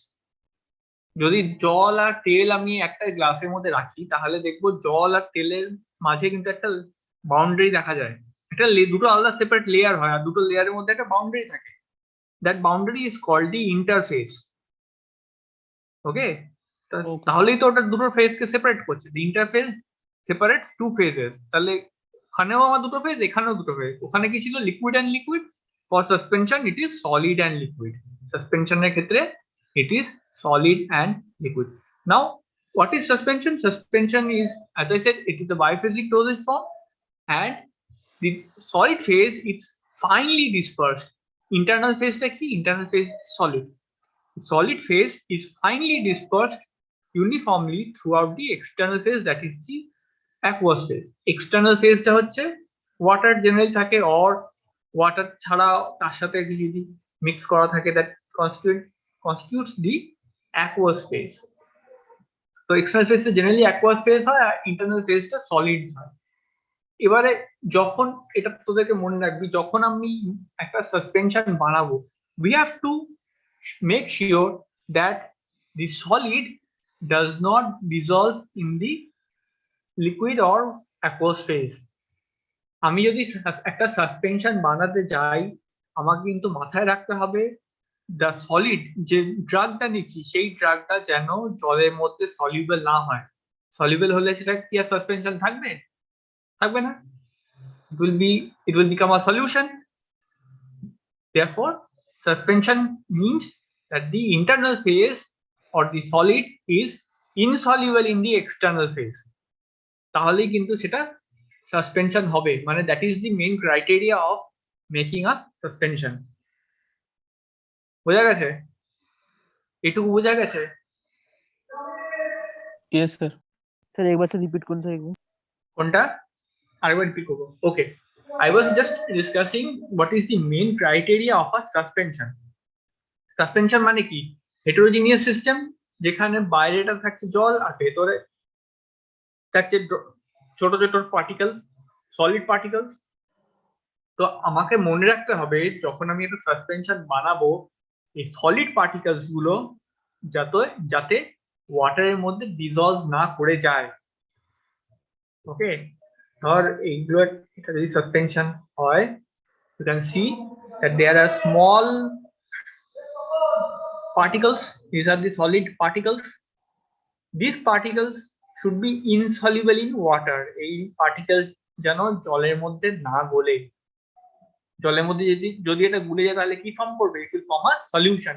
It will not remain a suspension. Okay, hello বোঝা গেছে? Sir. বল। Sir তাহলে এটা যদি নিচে থিতিয়ে পড়ে মানে precipitate পড়ে যায় তাহলে কি এটা সাসপেনশন বলতে পারবো? মানে ডিসলভ হচ্ছে না অথচ আলটিমেটলি সব সাসপেনশনই সলিড পার্টিকেলস নিচে থিতিয়ে পড়বে, but that sedimentation or the rate of sedimentation depends on several factors which we have already discussed in the Stokes law. Stokes law আগের মতোই আগের মতনই এখানে রেট অফ সেডিমেন্টেশন কিন্তু ডিপেন্ড করবে কিসের উপর? পার্টিকেল সাইজের উপর। যদি আমার পার্টিকেল সাইজ বড় হয় তাহলে তাতে থিতিয়ে পড়বে। যদি আমার এক্সটার্নাল সারফেস চার্জ, এক্সটার্নাল ফেজের ভিসকোসিটি, এমনকি কিছু হলেও temperature, all this will influence the rate of sedimentation. And এর নিচে থিতিয়ে যে পড়ছে এই থিতিয়ে পড়ে এই যে নিচে একটা লেয়ার, একটা স্তর তৈরি করছে, দেখ সেটাকে ইংলিশে বলে কেক। ওকে, আমরা যে কেক খাই, মঞ্জিনিসের কেক, আলিসের কেক খাচ্ছি, তো এখানেও কিন্তু ওটাকে কেক বলে, কেক। থিতিয়ে পড়লে যে নিচে একটা স্তর, একটা লেয়ার তৈরি হচ্ছে, that is called cake. But and when you are preparing this when you are preparing the suspension and you are writing the level, you should mention it that shake well before use. এটা কিন্তু আমাকে বোল্ডে লিখতে হয় লেভেলের উপর, shake well before use, suspension ইমালশনের জন্য। এই যে থিতিয়ে পড়ছে, এই প্রবলেমটাকে কিছুটা হলো মিনিমাইজ করে, নাহলে কিন্তু ডোজে ইউনিফর্মিটি থাকবে না।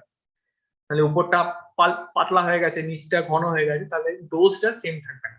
To ensure that we have a uniform dose every time we take in the formulation, we have to shake the formulation before every use.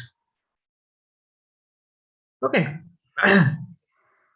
এবারে external phase যেটা ডিসকাস করছিলাম, sometimes it may be aqueous, sometimes maybe non aqueous, এক এক সময় active হতে পারে। Generally aqueous হয় যেগুলো আমরা ওরালি খাই, যেসব সাসপেনশন আমরা ওরালি ইনটেক করি। For such cases the external phase is mainly aqueous. Sometimes it may be non aqueous.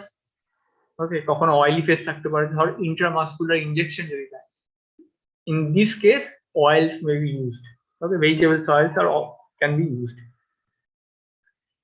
Okay, so after the definition, next we will be discussing the different classes of suspension.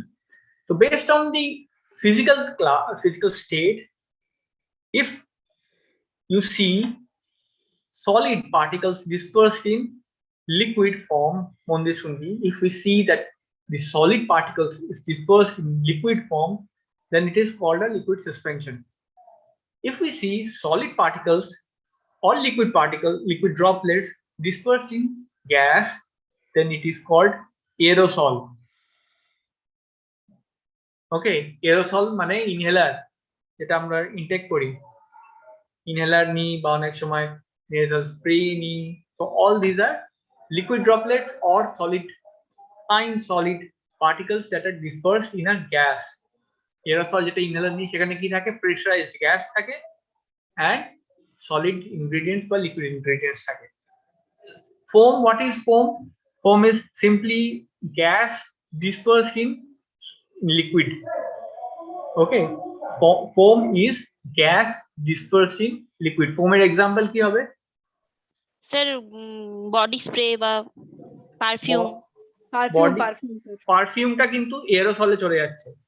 Body spray, body spray, হ্যাঁ বল, perfume, body spray, body স্প্রেতে কি থাকে? এটা whipped cream হবে। কি হবে? Whipped cream. কি cream বুঝতে পারছি না। Whipped cream, WHIPPED, whipped cream. আচ্ছা, হুইপড ক্রিম, রাইট, হ্যাঁ হুইপড ক্রিম হতে পারে, যেটা অনেকে শেভিং এর সময় ইউজ করা হয়। Shaving cream, exactly, shaving cream নয়, শেভিং ফোম। ক্রিমটা ক্রিম। আর আরেক ধরনের জিনিস হয় যেটা ফোম, ওখানে আমাকে ফেনা করতে হয় না, ক্রিম লাগিয়ে তারপর ব্রাশ দিয়ে ফেনাটা করতে হয়। ফোমের ক্ষেত্রে আমাকে জাস্ট ফোমটা হাতে স্প্রে করে সেটা গালে লাগালেই হয়ে যায়। হ্যাঁ, ফেনা টাইপেরই বেরোয়, ফেনা টাইপেরই বেরোয়, এক্স্যাক্টলি। ফোম তো ফেনা, সাবানের ফেনা, শ্যাম্পুর ফেনা যেটা হয়, that is the foam. Snow spray যেটা, হ্যাঁ স্নো স্প্রে, ওই তো ঠিক বলেছিস, স্নো স্প্রে। তোর ওই যখন বার্থডে সেলিব্রেট করা হয়, কেক কাটার সময় তোরা যেটা স্প্রে করিস, ওই that is the kind of foam. আর বডি স্প্রে যেটা বলছিস বা ডিওড্রেন্ট যেটা বলছিস, সেগুলো তো সব প্রেসারাইজড গ্যাসের মধ্যে লিকুইড ড্রপলেটস থাকে, অ্যাক্স হোক, ওয়াইল্ড স্টোন হোক, বা যা তোরা বলছিস, ফগ হোক, these are liquid droplet dispersed in pressurized gas. Okay, this come under the category of aerosol. তো এগুলো সবকটাই কিন্তু ব্রডলি সাসপেনশনের আন্ডারেই আসছে। এটাকে লিকুইড সাসপেনশন হবে, তারপরে এরোসল, ফোম। ওকে, সবকটাই কিন্তু বাইফেজিক। ওকে, so suspension can also be classified according to their proportion of solid particles. Solid particles বেশি না কম সে অনুযায়ীও কিন্তু সাসপেনশন ক্লাসিফাই করা যায়। For example, we have dilute suspension and concentrated suspension. Dilute suspension এর কিরকম কি এক্সাম্পল আছে? কর্টিসন acetate this is a cortisone cortisone is a steroid. Okay, prednisolone is also a steroid. So these are different kind of steroid drugs which are literally insoluble and are administered in form of suspension. Okay, তো prednisolone এটা কখনো আমরা inhaler ফর্মেও নিই, অনেক সময় কখনো আমরা suspension liquid ফর্মেও নিই, কখনো আবার সলিড ট্যাবলেট ফর্মেও নিই। তো তাছাড়াও আর কি আছে, কর্টিসন আছে, এগুলো কিন্তু ডাইলুট সাসপেনশন হিসেবে বাজারে বিক্রি হয়। ডাইলুট সাসপেনশন মানে where the solid concentration is 2 to 10%. In case of concentrated suspension, we have a solid which ranges about around 50%. এখানে কিন্তু সলিড কন্টেন্ট 50% এর উপর বা 50% এর কাছাকাছি থাকবে কনসেন্ট্রেটেড সাসপেনশন ক্ষেত্রে। For example the zinc oxide suspension. Zinc oxide suspension বা আমরা যেটা ল্যাবে তৈরি করেছিলাম, মনে আছে কি লোশন? একটা লোশন তৈরি, calamine lotion. Very good. So calamine lotion was also a suspension. সেখানে জিঙ্ক অক্সাইডও ছিল, ক্যালামাইনও ছিল, and both of these compounds are insoluble in water. Calamine, zinc oxide এগুলো কিন্তু জলে গলে না। তো আমরা এটা সোডিয়াম বেঞ্জয়েড তো দিয়েছি অ্যাজ আ প্রিজারভেটিভ। হ্যাঁ স্যার। তো আমরা ক্যালামাইন লোশন যখন বানিয়েছি সেখানে ক্যালামাইন আর জিঙ্ক অক্সাইড ইউজ করেছি। এবার কারোর মনে আছে সেখানে আমরা সাসপেন্ডিং এজেন্ট কি ইউজ করেছিলাম? Bentonite. Very good. So bentonite was used as a suspending agent. তাহলে তোরা আশা করি কিছুটা বুঝতে পারবি যে সাসপেন্ডিং এজেন্ট আমি কেন ইউজ করি সাসপেনশনে। ওই স্কিন ইরিটেশনের ক্ষেত্রে তো কাজ করে। Helps to inhibit the rate of settling. গুলো অনেকক্ষণ ডিসপার্স থাকে। লাস্টে জন কে বললি? Helps to inhibit the rate of settling. হ্যাঁ আচ্ছা, চন্দ্রিকা বললো। তো তার আগে যে বললো সেও ঠিকই আছে। Helps to reduce the rate of settling of the solid particles. এই সাসপেন্ডিং এজেন্ট কি করে? আর এক্সাম্পল আমরা অলরেডি বেন্টোনাইট ইউজ করেছি ল্যাবে। এগুলো কি করে না, রেট অফ সেটলিং ডাউন, এই যে পার্টিকলস গুলো যে থিতিয়ে পড়ার যে টেন্ডেন্সি, থিতিয়ে পড়ার যা প্রবণতা, সেটাকে কমিয়ে দেয়। It reduces the tendency of the solid particles to settle down. এবার কিভাবে রিডিউস করে? Different suspending agents have different kinds of mechanism. এক একটা সাসপেন্ডিং এজেন্টের এক এক রকম মেকানিজম আছে, but basically what they do is they reduce the rate of sedimentation. Okay, basic জিনিসটা বুঝে নে। তারপরে আমরা এক একটা সাসপেন্ডিং এজেন্ট যখন পড়বো, এখন পড়বো আবার ফোর্থ সেমিস্টারে গিয়ে পড়বো, তখন তোরা দেখবি যে ডিফারেন্ট সাসপেন্ডিং এজেন্টের ডিফারেন্ট কাইন্ডস অফ মেকানিজম আছে। কেউ সারফেস চার্জ কমাচ্ছে, কেউ বাড়াচ্ছে, কেউ ফ্লকুলেশন করাচ্ছে, কেউ মিডিয়ামের ভিসকোসিটা বাড়িয়ে দিচ্ছে। তো এক একটা সাসপেন্ডিং এজেন্টের এক এক রকম মেকানিজম, এগুলো আমরা পড়বো বা ল্যাবে ইউজ করবো। Okay, coming back to the classification, the suspension can also be classified based on the behavior of the dispersed phase. Now this is a very important classification. এটা যদি তোদেরকে অনেক সময় কোশ্চেন আসে, around 5 marks এর question, what is the difference between a flocculated suspension and a deflocculated suspension? For time being, এই মুহূর্তের জন্য just remember the names.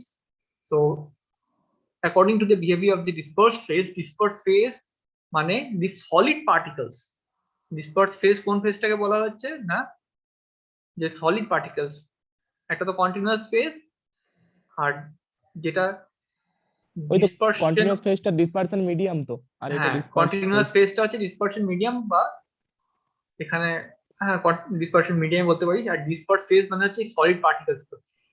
এই সলিড পার্টিকেলস গুলো কিভাবে বিহেভ করে, based on their behavior, they can be suspension can be classified as flocculated and deflocculated.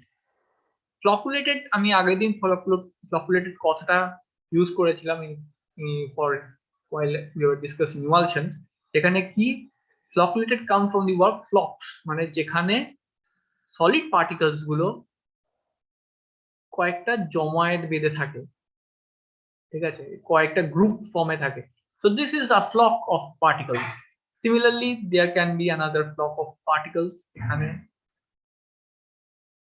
এখানে দেখ খেয়াল করে ডিসপার্স ফেজটা কিন্তু ইউনিফর্মলি ডিসপার্স অবস্থায় নেই, ঠিক আছে? এখানে they exist as flocks.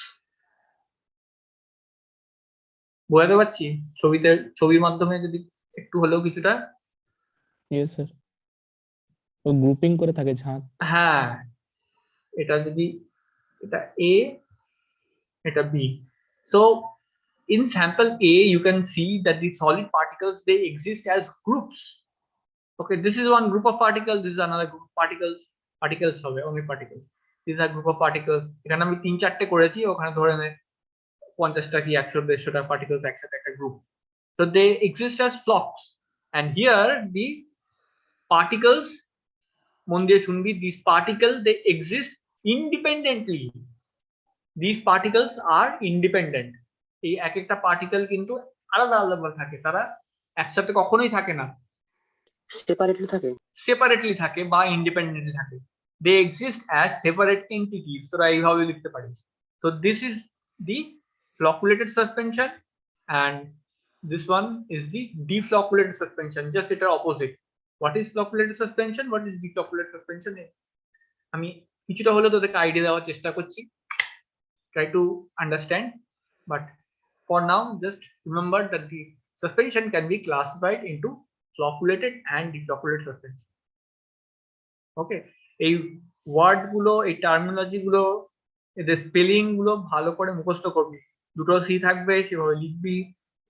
Spelling গুলো কিন্তু ইম্পর্টেন্ট। অবশ্যই অনলাইন পরীক্ষা হলে তখন তোদের স্পেলিং এর চিন্তা করতে হয় না, জানি, কিন্তু স্পেলিং গুলো পড়বি। Now, this is a more commercial kind of classification where the suspension can be classified according to their use. So we have suspension for oral use, for topical use, and for parenteral use. Oral use মানে যেটা খাওয়া হয়, orally use, ঠিক আছে, orally যেটা খাওয়া হয়। তো এই সাসপেনশনটা তোরা মার্কেটে দেখে থাকবি, প্যারাসিটামল ওরাল সাসপেনশন, আইপি মানে কি তোরা জানিস? ইন্ডিয়ান ইন্ডিয়ান বাচ্চাদের জন্য এই মেডিসিনটা অনেক সময় দেওয়া হয়, ডাক্তাররা প্রেসক্রাইব করে। পেডিয়াট্রিক পেডিয়াট্রিক সাসপেনশন, আমাদের সিরাপ পড়াতে সিরাপ হয়ে গেছে, পেডিয়াট্রিক এলিক্সার, ওই প্যারাসিটামল। হ্যাঁ, প্যারাসিটামল পেডিয়াট্রিক এলিক্সার আমরা পড়েছিলাম। So this is the paracetamol oral suspension, এটা বাচ্চাদের জন্য ইউজ করা হয়। So this is a suspension use for oral use, এটা মুখ দিয়ে খাওয়া হয়, চামচে ইউজ করে বা ক্যাপ আছে ক্যাপ ইউজ করে খাওয়া যেতে পারে। টপিক্যাল সাসপেনশন আমরা ল্যাবে অলরেডি প্রিপেয়ার করে ফেলেছি, calamine lotion, that is an example of a topical suspension. এখানে আমার বিশেষ কিছু বলার নেই, তোরা অলরেডি জানিস কি কেন কি সাসপেন্ডিং এজেন্ট ইউজ করছি, কোথায় অ্যাপ্লাই করা হয়। And last one is the parenteral suspension, this is procaine penicillin G. Penicillin is antibiotic, সবাই জানিস। তো প্রোকেন পেনিসিলিন জি সেটা কিভাবে অ্যাপ্লাই করা হয়? ইট ইজ used intravenously, এটা ইনজেকশন ফর্মে অ্যাডমিনিস্টার করা হয়। this also comes in form of a suspension. ওকে, এখানে সলিড পার্টিকেলস দেখ কত দেওয়া আছে, 0.5 to 5% এর সলিড কন্টেন্ট। তো যখন আমি একটা প্যারেন্টাল সাসপেনশন বানাবো, we have to make sure that the solid particle content is low. আমি কখনোই হাইলি কনসেন্ট্রেটেড সাসপেনশন সেটা প্যারেন্টালি দিতে পারি না। আমি খেলাম, ওরালি খাচ্ছি, তাতে অসুবিধা নেই, কিন্তু যখন আমি একদম ডাইরেক্টলি ব্লাড স্ট্রিমে দিচ্ছি তখন কিন্তু আমাকে সলিড পার্টিকেল কন্টেন্ট কম রাখতে হবে। ওকে, এখানে কিন্তু তাহলে আমাকে একটা ডাইলুট সাসপেনশন মানে ফর্মুলেট করতে হচ্ছে। বোঝা গেছে? আমরা যেগুলো খাই বা যেগুলো গায়ে লাগাই সেগুলো তাদের কনসেন্ট্রেশন বাড়লো কি কমলো তাতে খুব একটা অসুবিধা নেই, কিন্তু যখন আমি প্যারেন্টালি দেবো, যখন আমি সেটা আমাদের ভেনে অ্যাডমিনিস্টার করব, আমাকে মাথায় রাখতে হবে তার সলিড কন্টেন্ট যেন কম থাকে। So this are the different classes of suspension. Suspension can be classified in various modes. Different modes এ আমরা ক্লাসিফাই করতে পারি, কোনটা কখন তোদের দিচ্ছে পরীক্ষায় সেটা দেখে যেভাবে লিখবি, ধর অনেক সময় দিতে পারে classify suspension according to their use, যদি ইউজ হয় তাহলে ওরাল, টপিক্যাল, প্যারেন্টাল এরকম করে দিতে পারিস। এমনকি অনেক সময় চোখেও দেওয়া হয়, অকুলার, ঠিক আছে, বা অপথ্যালমিক সাসপেনশন ইউজ করা হয়। তো this are the different classes according to use. কিন্তু এর মধ্যে সব থেকে ইম্পর্টেন্ট যেটা, that is the flocculated and the deflocculated. এদের একটা ডিফারেন্স থাকে 5 মার্কসের। আমি ডিফারেন্সটা একটু পরে তোদেরকে দেখাবো, স্লাইডেই আছে, প্লাস তোদের বইটাও পেয়ে যাবি, আর মেয়েটাতে দেওয়া সুন্দর করে দেওয়া আছে, আমি স্লাইডেও রেখে দিয়েছি একই জিনিস। ওকে, so next coming to what are the different properties of a suspension. Question may come, what are the different properties of an ideal suspension, what are the different properties of a good suspension? যাই হোক না কেন, these are the different properties. এখানে 6টা point mention করা, 5টা point mention করা আছে, এগুলো just you have to remember these. The first one is that the redispersion of the cake or the sedimented particles should be easy and fast. সাসপেনশনে কি হয় এটা তো প্রথমেই আমরা ডিসকাস করেছি যে solid particles they have a tendency to form a sediment or to form a cake, তাই তো? আমি এই ওয়ার্ডটা ইউজ করেছি, কেক কথাটা। তো কেক যখন ফর্মেশন হয়, দেখ এখানে এই ছবিটাতে দেখ এখানে পার্টিকলস গুলো নিচে পড়ে আছে, this is the cake. Okay, so once cake formation starts, what you have to do is you have to occasionally shake the suspension. Cake formation start হয়ে গেলে আমাকে কিন্তু মাঝে মাঝে সাসপেনশনের বোতলটাকে ঝাঁকাতে হবে। তাতে কি হয় না, this particle will get redispersed. This is the word, redispersed. Shake করলে কি হবে, it will get redispersed. Now, what a good suspension should exhibit? A good suspension should be able to redisperse the particles with mild shaking. আমি অল্প ঝাঁকালেই যাতে সাসপেনশনটা রিডিসপার্স হয়ে যেতে পারে। ওকে, কেকটা এমন শক্ত হয়ে গেল পুরো একদম মনে হচ্ছে সেটা পাটালি ঠেকুয়ার মতো শক্ত হয়ে গেল, তাহলে কিন্তু আর সাসপেনশনটার কোনো কাজে দেবে না। কেক যেটা ফর্ম করবে, that should get easily redispersed upon shaking. So this is one important property of a good suspension. Okay, আরো ভালো হয় যদি কোনো রকম কেক ফর্মেশন নাই হয়। কেক ফর্মেশন যদি না হয়, that means the suspension is a good one, is a stable suspension. Next is the suspension should have optimum viscosity while pouring. Now আমরা যখন একটা সাসপেন্ডিং এজেন্ট ইউজ করি, what happens when we use a suspending agent? Specifically if we consider gum tragacanth or gum acacia, this kind of suspending agent, they increase the viscosity of the continuous medium so that the dispersed particles fall down at a very slow rate. Rate of sedimentation of the particle is very slow if you increase the viscosity of the continuous phase. Now what happens if you increase the viscosity too much? যদি continuous ফেজে viscosity খুব বেশি increase করে ফেলি তাহলে কি হবে? তাহলে কি আমি সেটা চামচে ঢালতে পারবো? না স্যার, ওটা পুরোপুরি তো জমে যাবে, মানে সেই জেলি টাইপের হয়ে যাবে, পুরো জেলি টাইপের হয়ে যাবে। So we have to make sure that the suspension has an optimum viscosity. যদি কম ভিসকোসিটি রাখি তাহলে rate of settling down of the particles কিন্তু ফাস্ট হয়ে যাবে। যদি খুব ভিসকোসিটি যদি হাই করে দিই তাহলে আবার সেটলিং ডাউন তো কমে, রেট অফ সেটলিং ডাউন কমে গেল ঠিকই, কিন্তু সাসপেনশনটা তোরা চামচে ঢেলে যে খাবি সেটা করতে পারবি না। আমার সাসপেনশনের ভিসকোসিটিটা এমন হবে যাতে সেটা আমি অ্যাটলিস্ট চামচে ঢেলে খেতে পারি, তাই তো? কিন্তু যদি আমি ভিসকোসিটি প্রচন্ড বাড়িয়ে দিই, ভাবছি যে সাসপেনশনের যে রেট অফ সেডিমেন্টেশন সেটাকে কমিয়ে দেবো, সেটা কমছে ঠিকই কিন্তু আমি পরে আর সেটা চামচে ঢালতে পারবো না। Therefore, optimum viscosity should be maintained. Next, a suspension should have both physical and chemical stability. সাসপেনশনটা যে আমি তৈরি করেছি সেটা ফিজিক্যালি স্টেবল থাকবে। ফিজিক্যাল স্টেবল থাকার জন্য কি করতে হবে না, সেটা তার ভিসকোসিটি প্রপারলি মেনটেন থাকতে হবে। তার মধ্যে যে ইনগ্রিডিয়েন্টটা আছে, for example there is a drug, there is an aqueous phase, there is the chelating agent, sometimes we have a suspending agent, we have an anti-preservative or an antimicrobial agent. Now while you are making the preparation or while you are making the dosage form, you have to make sure that the drug does not react with the other ingredients.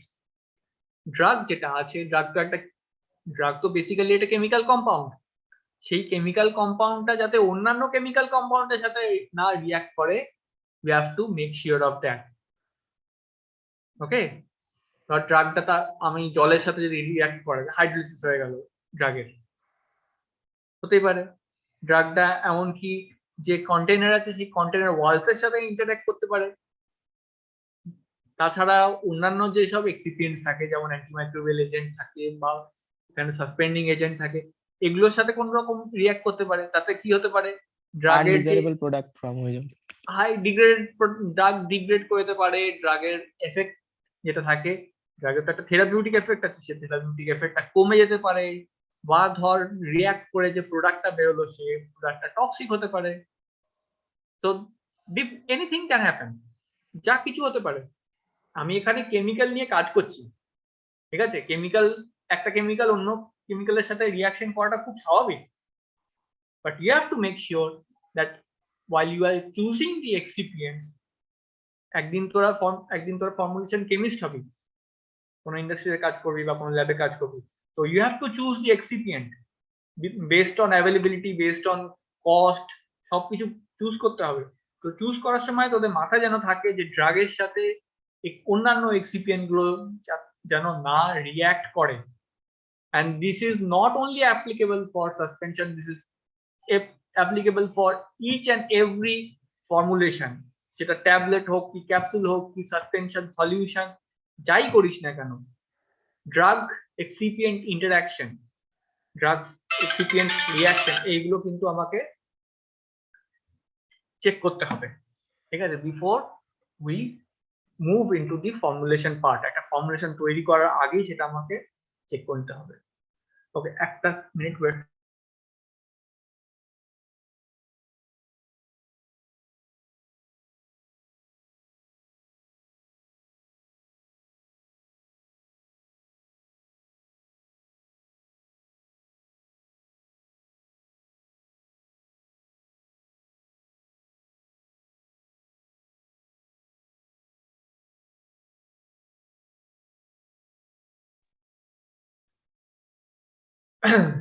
So physical and chemical stability আমাকে check করে নিতে হবে, মানে আমাকে একবার দেখে নিতে হবে যে এক্সিপিয়েন্টের সাথে ড্রাগগুলো রিঅ্যাক্ট করে কি, তবেই আমি বলতে পারবো কি আমার আমার যে ফর্মুলেশনটা আছে, আমার সাসপেনশন বা ইমালশন যাই হোক না কেন, সেটা কেমিক্যালি অ্যান্ড ফিজিক্যালি স্টেবল হবে। And the next last property is that the ideal suspension should be free from gritty particles. Gritty particles মানে কড়কড়ে পার্টিকেলস বা যেটা চটচটে, হ্যাঁ চটচটে ওই গাম টাইপের নয়। আমরা দেখ, এটা একটু মন দিয়ে ভাব, যখন বলছি ভাববি সাসপেনশন নিয়ে কাজ করছি মানে কি, এখানে ছোট ছোট পার্টিকেলস আছে যেগুলো insoluble in water or in the continuous phase. Okay, এখানে পার্টিকেলস যেগুলো আছে সেগুলো ইনসলিউবল আছে, তো সেখানে পার্টিকেলের নানা রকম সাইজ হতে পারে। যদি পার্টিকেলস এর সাইজ খুব ছোট হয় সেটা নিয়ে কিন্তু আমার সমস্যা হয় না, কিন্তু যদি পার্টিকেলস গুলো একটু বড় হয় তাহলে কি হতে পারে, ধর আমি একটা কিছু লোশন গায়ে লাগাচ্ছি, ধর সেখানে একটা ড্রাগ পার্টিকেল বা কিছু একটা পার্টিকেল ধর একটু বড় সাইজে, সেটা আমার স্কিনকে এফেক্ট করতে পারে। বা যদি আমি সেটা চোখে অ্যাপ্লাই করি তাহলে চোখটা কড়কড় করবে, রাফনেস চলে আসবে, একটা রাফনেস, একটু পার্টিকেলস যদি সাইজ রেঞ্জের থেকে বড় হয়, যে ইউনিফর্ম সাইজ রেঞ্জ যেটা বলা থাকবে তার থেকে যদি পার্টিকেলটা একটু বড় হয়ে যায়, তো চোখের মধ্যে বালি দিলে যেরকম ফিলিং আসবে, চোখটা কড়কড় করবে, সেরকম ইরিটেশন শুরু হয়ে যাবে। So we have to make sure that the suspension is free from any kind of gritting particles. বোঝা গেছে? আচ্ছা, কারো যদি এইটুকুর মধ্যে কোনো কোয়েশ্চেন থাকে please ask. Redispersion, cake formation এগুলো যদি বুঝে থাকিস খুব ভালো, but you have to understand okay why is redispersion important, what is cake formation, why you have to maintain the viscosity of a suspension, how do you determine the chemical and physical stability of a suspension, এগুলো নিয়ে কিছু question থাকে you can ask before we move on. কারো কোনো question? ওকে, আমি কিন্তু আবার বলছি কেক ফর্মেশন এগুলো কিন্তু important. Okay,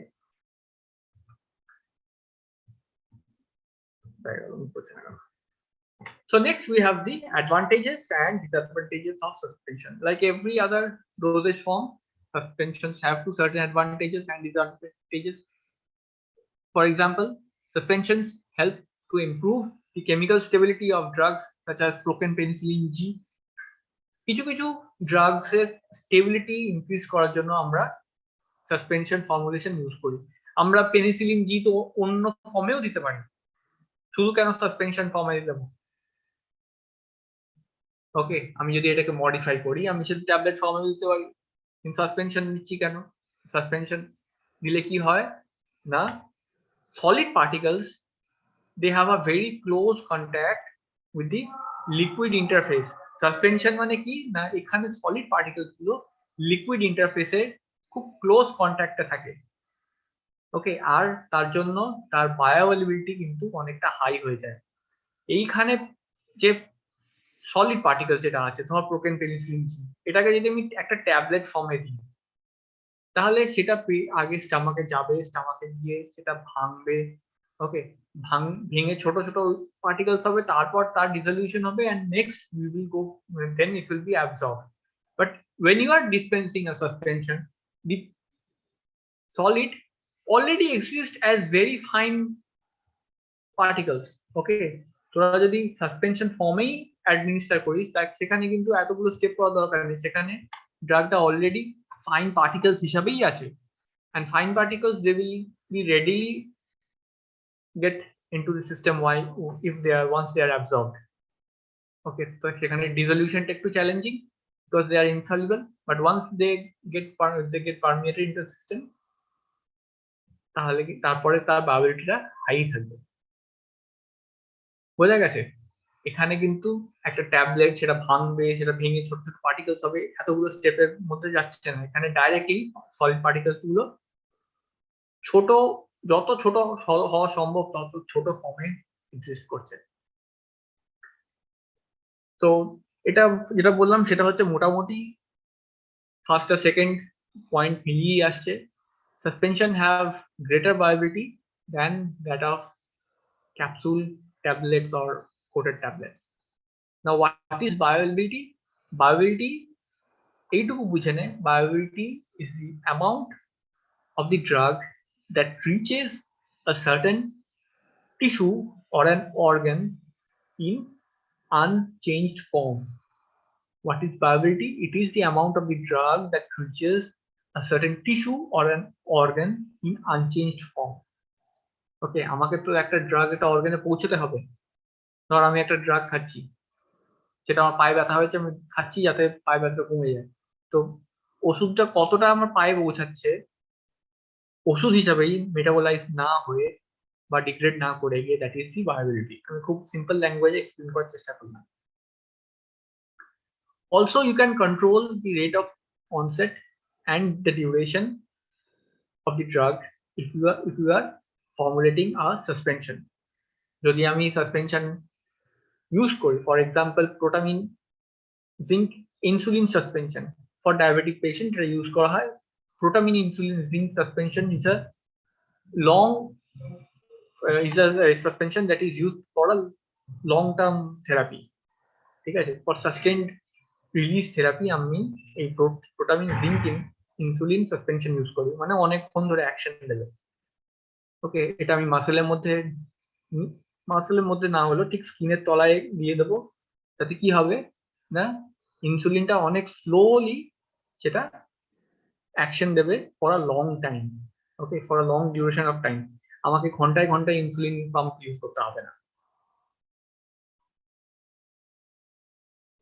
Next, suspensions, they can help to mask the unpleasant or bitter taste of any drug. For example, chloramphenicol. Chloramphenicol is an antibiotic that has a very bitter taste. So if you can mask the taste of the, if you want to mask the taste of the drug, you can make chloramphenicol maleate. এরকম কিছু salts আছে chloramphenicol এর যেগুলো insoluble in water, and you can formulate a suspension to mask their taste. Okay, এটা একটা example. Chloramphenicol is antibiotic, broad spectrum antibiotic, যেটা খুব বাজে টেস্ট হয়। So if you want to mask the taste, you have to make a salt that is insoluble in water, and once you have a salt that is insoluble in water, you can go for preparation of the suspension, and through suspension you can mask the taste of the drug. কেন না আবার ছবি আঁকি suspension, এখানে আমরা finally disperse solids দেখতে পাচ্ছি। Solids এর বাজে টেস্ট হচ্ছে কি ভালো টেস্ট হচ্ছে সেটা খুব একটা ম্যাটার করে না, কারণ চারিদিকে আমার অ্যাকোয়াস ফেজ আছে, আর এই অ্যাকোয়াস ফেজের মধ্যে আমি সুন্দর ফ্লেভারিং এজেন্ট, কালারিং এজেন্ট দিয়ে তার মানে আমি এই ড্রাগের ফিজিক্যাল অ্যাপিয়ারেন্সটাকেই ঢেকে দিতে পারবো। ফিজিক্যাল অ্যাপিয়ারেন্স ওয়াটার টেস্ট যাই থাকুক না কেন সেটাকে কভার আপ করে দিতে পারবো। তো ভেতরে পার্টিকেলস গুলো বাজে টেস্ট হলেও আমি যদি বাইরে ফ্লেভারিং এজেন্ট দিয়ে দিই তাহলে কি হবে, তার টেস্টটা মাস্ক হয়ে যাবে। So next, coming to the disadvantages. Now one of the most important disadvantage that you have to remember is the lack of physical stability. Since the suspensions are prone to sedimentation and compaction leads to cake formation. We can say that the suspension are physically unstable. Sedimentation মানে particles গুলো আস্তে আস্তে নিচে পড়ছে, compaction মানে এখানে পড়িয়ে নিচে পড়ে একটা লেয়ার ফর্ম করে গেছে, আর কেক ফর্মেশন মানে একটা এখানে যে লেয়ারটা তৈরি হয়েছে সেই লেয়ারটা পুরো এতই কম্প্যাক্ট হয়ে গেছে যে এই লেয়ারটা ভেঙে রিডিসপার্স হবে না। তো সেরকম অবস্থায় যদি চলে যায় তাহলে কিন্তু সাসপেনশনটা আর সাসপেনশন থাকবে না। বোঝা গেছে? We have to make sure that even sedimentation occurs, sedimentation তো হবেই, কেকটা যেন কম্প্যাক্ট না ফর্ম করে। So next disadvantage is preparation of the suspension can be difficult. Okay, suspension form করা difficult কারণ এখানে there are different kinds of chemical reactions that are involved. এখানে কিছু কিছু chemical reactions থাকে, ধর precipitation থাকতে হবে, যার জন্য একটা appropriate pH দরকার, কিছু কিছু reactants দরকার, sometimes high end machines or sophisticated instruments are required. For example, আমরা যখন emulsion তৈরি করেছিলাম, we spent around 2 hours to formulate that emulsion. মনে আছে আশা করি। সাসপেনশনের ক্ষেত্রেও কিন্তু সেম জিনিস, এখানে যে পার্টিকেল সাইজ গুলোকে আমাকে ব্রেকডাউন করতে হবে, আমাকে এটা মাথায় রাখতে হবে পার্টিকেল সাইজটা ছোট করার জন্য আমার কিন্তু প্রচন্ড অ্যামাউন্ট মানে high amount of mechanical energy দরকার পড়ে। তোদেরকে বলা হতে পারে হয়তো 2 ঘন্টা ধরে ট্রাইচুরেট কর, সেটা তোরা করতে পারি। যদি আমি ইন্ডাস্ট্রিতে তাহলে কি হাতে করে মোটর পেছাল ইউজ করবো না, সেখানে আমাদের ডিফারেন্ট কাইন্ড অফ ইনস্ট্রুমেন্টস আছে যেগুলো ইউজ করতে হয়, আর সেই ইনস্ট্রুমেন্ট গুলো কিন্তু 1 নম্বর প্রচন্ড কস্টলি, আর 2 নম্বর প্রচন্ড হিট হয়ে যায়, হিট জেনারেট করে, কারণ কন্টিনিউয়াস সেটা ঘুরতেই থাকে, অনেকক্ষণ ধরে স্টার্টিং হয় বা সাইজ ব্রেকডাউন হয়। So that means that the preparation can be difficult at times. ওই স্যার হোমোজেনাইজার, হ্যাঁ হোমোজেনাইজার। এবার হোমোজেনাইজারটা তো সস্তার আমরা ল্যাবে দেখেছি ঠিক আছে, কিন্তু ইন্ডাস্ট্রিয়ালি যখন একটা হোমোজেনাইজার ইউজ করবো সেখানে প্রচুর পরিমাণে হিট জেনারেট হবে, আমাকে সেটাকে মাঝে মাঝে ঠান্ডা করতে হবে। যদি না ঠান্ডা করি তাহলে কি হতে পারে না, ড্রাগটা ডিগ্রেড করে যেতে পারে। ওকে, ড্রাগটা তো সব টেম্পারেচারে নাও স্টেবল থাকতে পারে। তো অনেক রকম জিনিস থাকে যেগুলো মাথায় রাখতে হবে before we formulate a suspension. Next, since suspensions are liquid formulations, they can be bulky and it is difficult for transportation. এটা সব লিকুইড ফর্মুলেশনের জন্য অ্যাপ্লিকেবল, তাই তো? আমি সাসপেনশন, ইমালশন, সলিউশন যাই করি না কেন, ট্রান্সপোর্টেশনটা কিন্তু ডিফিকাল্ট হয়ে যায়, specially if we use a glass container. Glass container use করলে কিন্তু আরো ঝামেলা। Next, uniformity of dose and accuracy of dose cannot be achieved. এক একটা ডোজ যে সেম হবে, প্রত্যেকটা ডোজ যে সেম হবে সেটা কিন্তু নাও হতে পারে। ধর ট্যাবলেটের ক্ষেত্রে কি হয়, আমি 500 mg প্যারাসিটামল খাচ্ছি, তো প্রত্যেক ট্যাবলেটই 500 mg প্যারাসিটামল। সলিউশনের ক্ষেত্রেও সেটা মেনটেন করাতে পারে, কিন্তু সাসপেনশনের ক্ষেত্রে জেনারেলি সেটা মেনটেন করা tough. Why? No matter what, sedimentation will occur. চাই করিস না কেন সেডিমেন্টেশন হবে। তুই ডেলি চেক কর না, ডেলি একবার করে রিডিউস পার্টস হবে, কিন্তু সেডিমেন্টেশন তো কিছুটা হবে। আমরা চোখে দেখতে পাচ্ছি, হয়তো পাবো না, কিন্তু কেক ফর্মেশন অনেক আগেই স্টার্ট হয়ে যায়। Okay, and once cake formation starts and once compaction occurs, you cannot guarantee the uniformity of dose. উপরে একরকম concentration of solids, নিচে একরকম concentration of solids. In the lower part, the concentration of solids will be high, and in the upper part, the concentration of solids will be low. That means dose uniformity will not be achieved. যেমন আমরা সকালে ভাতে ডাল যখন খাই, অনেক সময় কি হয়, ভালো করে ডালটা যদি না গোলাই, উপরে শুধু জলটা, যে ডালটা আসে না, সেম জিনিস হবে। ওকে, আচ্ছা, এতদূর যদি কারো কোনো কোয়েশ্চেন্স থাকে জিজ্ঞাসা করতে পারি। স্যার কম্প্যাকশনটা একটু বলুন স্যার। কম্প্যাকশন মানে কেক ফর কম্প্যাক্ট মানে কি? কম্প্যাক্ট মানে নিচে একটা টাইট একটা লেয়ার তৈরি হবে, দ্যাট ইজ কম্প্যাক্ট। কি করে হবে না, this particle will try to settle down, নিচের দিকে পার্টিকেল গুলো মুভ করবে। তুই আজকে শেলফে রেখে দে, আজ থেকে সেটা নিচে নামতে স্টার্ট করবে। নিয়ে কি হবে না, পার্টিকেল গুলো সব নিচে এখানে জড়ো হবে, এবার একটা ঘাড়ে আরেকটা পার্টিকেল চাপতে চাপতে একটা লেয়ার ফর্মেশন হবে, and ultimately this layer will form a compact. ঠিক আছে, কম্প্যাক্ট মানে ওকে টাইট একটা লেয়ার তৈরি হবে এখানে। ডাল ঘাটলেও ডালটা ঠিক হয়, কিন্তু এই সাসপেনশন ঘাটলে কিন্তু সাসপেনশন আর ঠিক হবে, একবার যদি নিচে কম্প্যাক্ট ফর্ম করে।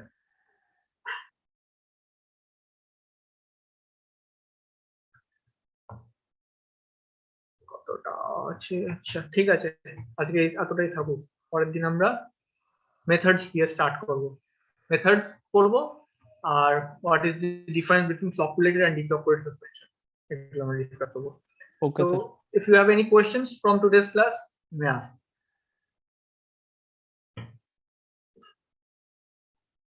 স্যার ফ্লকুলেটেড আর ডিফ্লকুলেটেড স্যার আরেকবার রিপিট করুন স্যার।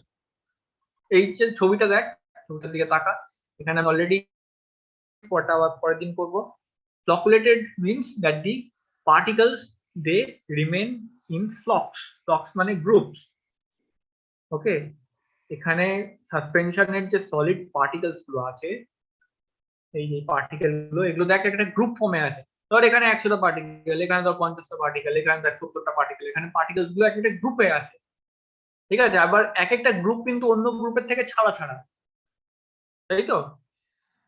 And deflocculated suspension এ কি হচ্ছে না, these particles they exist as separate entities or they exist independently. একটা পার্টিকেল একা থাকে, পাশে একটা পার্টিকেল একটু দূরে থাকতে পারে, কিন্তু সে একাই থাকে। আবার একটা পার্টিকেল তার থেকে কিছুটা দূরে, সেও কিন্তু একা থাকবে। হয়ে গেছে? So this is the flocculated suspension and this one is the deflocculated suspension. Flocks কথা মানে হচ্ছে গ্রুপ। এইটা ভেবে নিজেকে এক্সপ্লেন কর বা পরীক্ষার খাতায় লিখবি, মনে রাখবি এইভাবে। হ্যাঁ স্যার ঠিক আছে। আর কারো কিছু?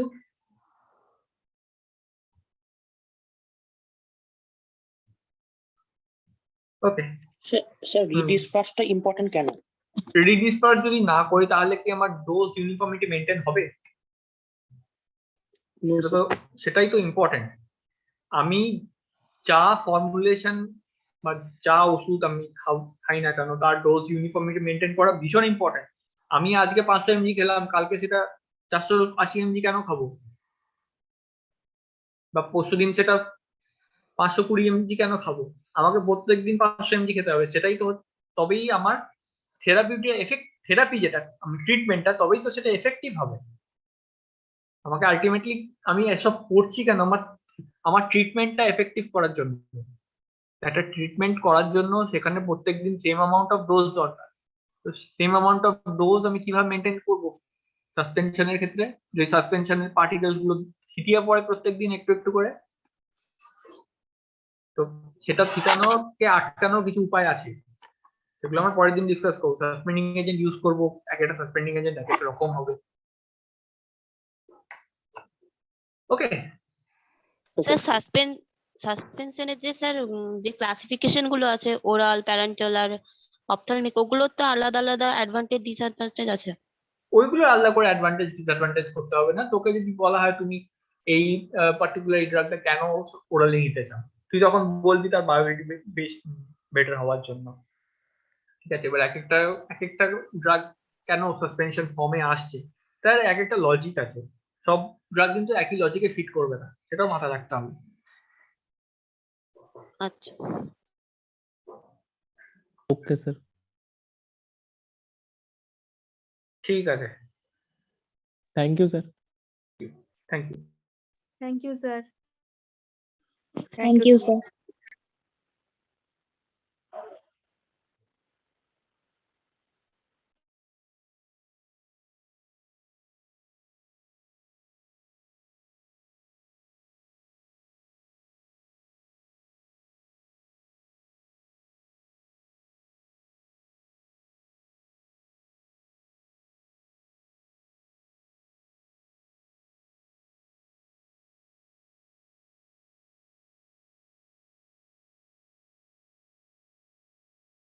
এখন কি রেমিডিয়াল ম্যাথ আছে? হ্যালো, মনে তো হয়, দেখি। হ্যাঁ ম্যাথ ক্লাসই আছে এখন। হুম। আমার নেটওয়ার্ক প্রবলেম হচ্ছে, আসছি আমি।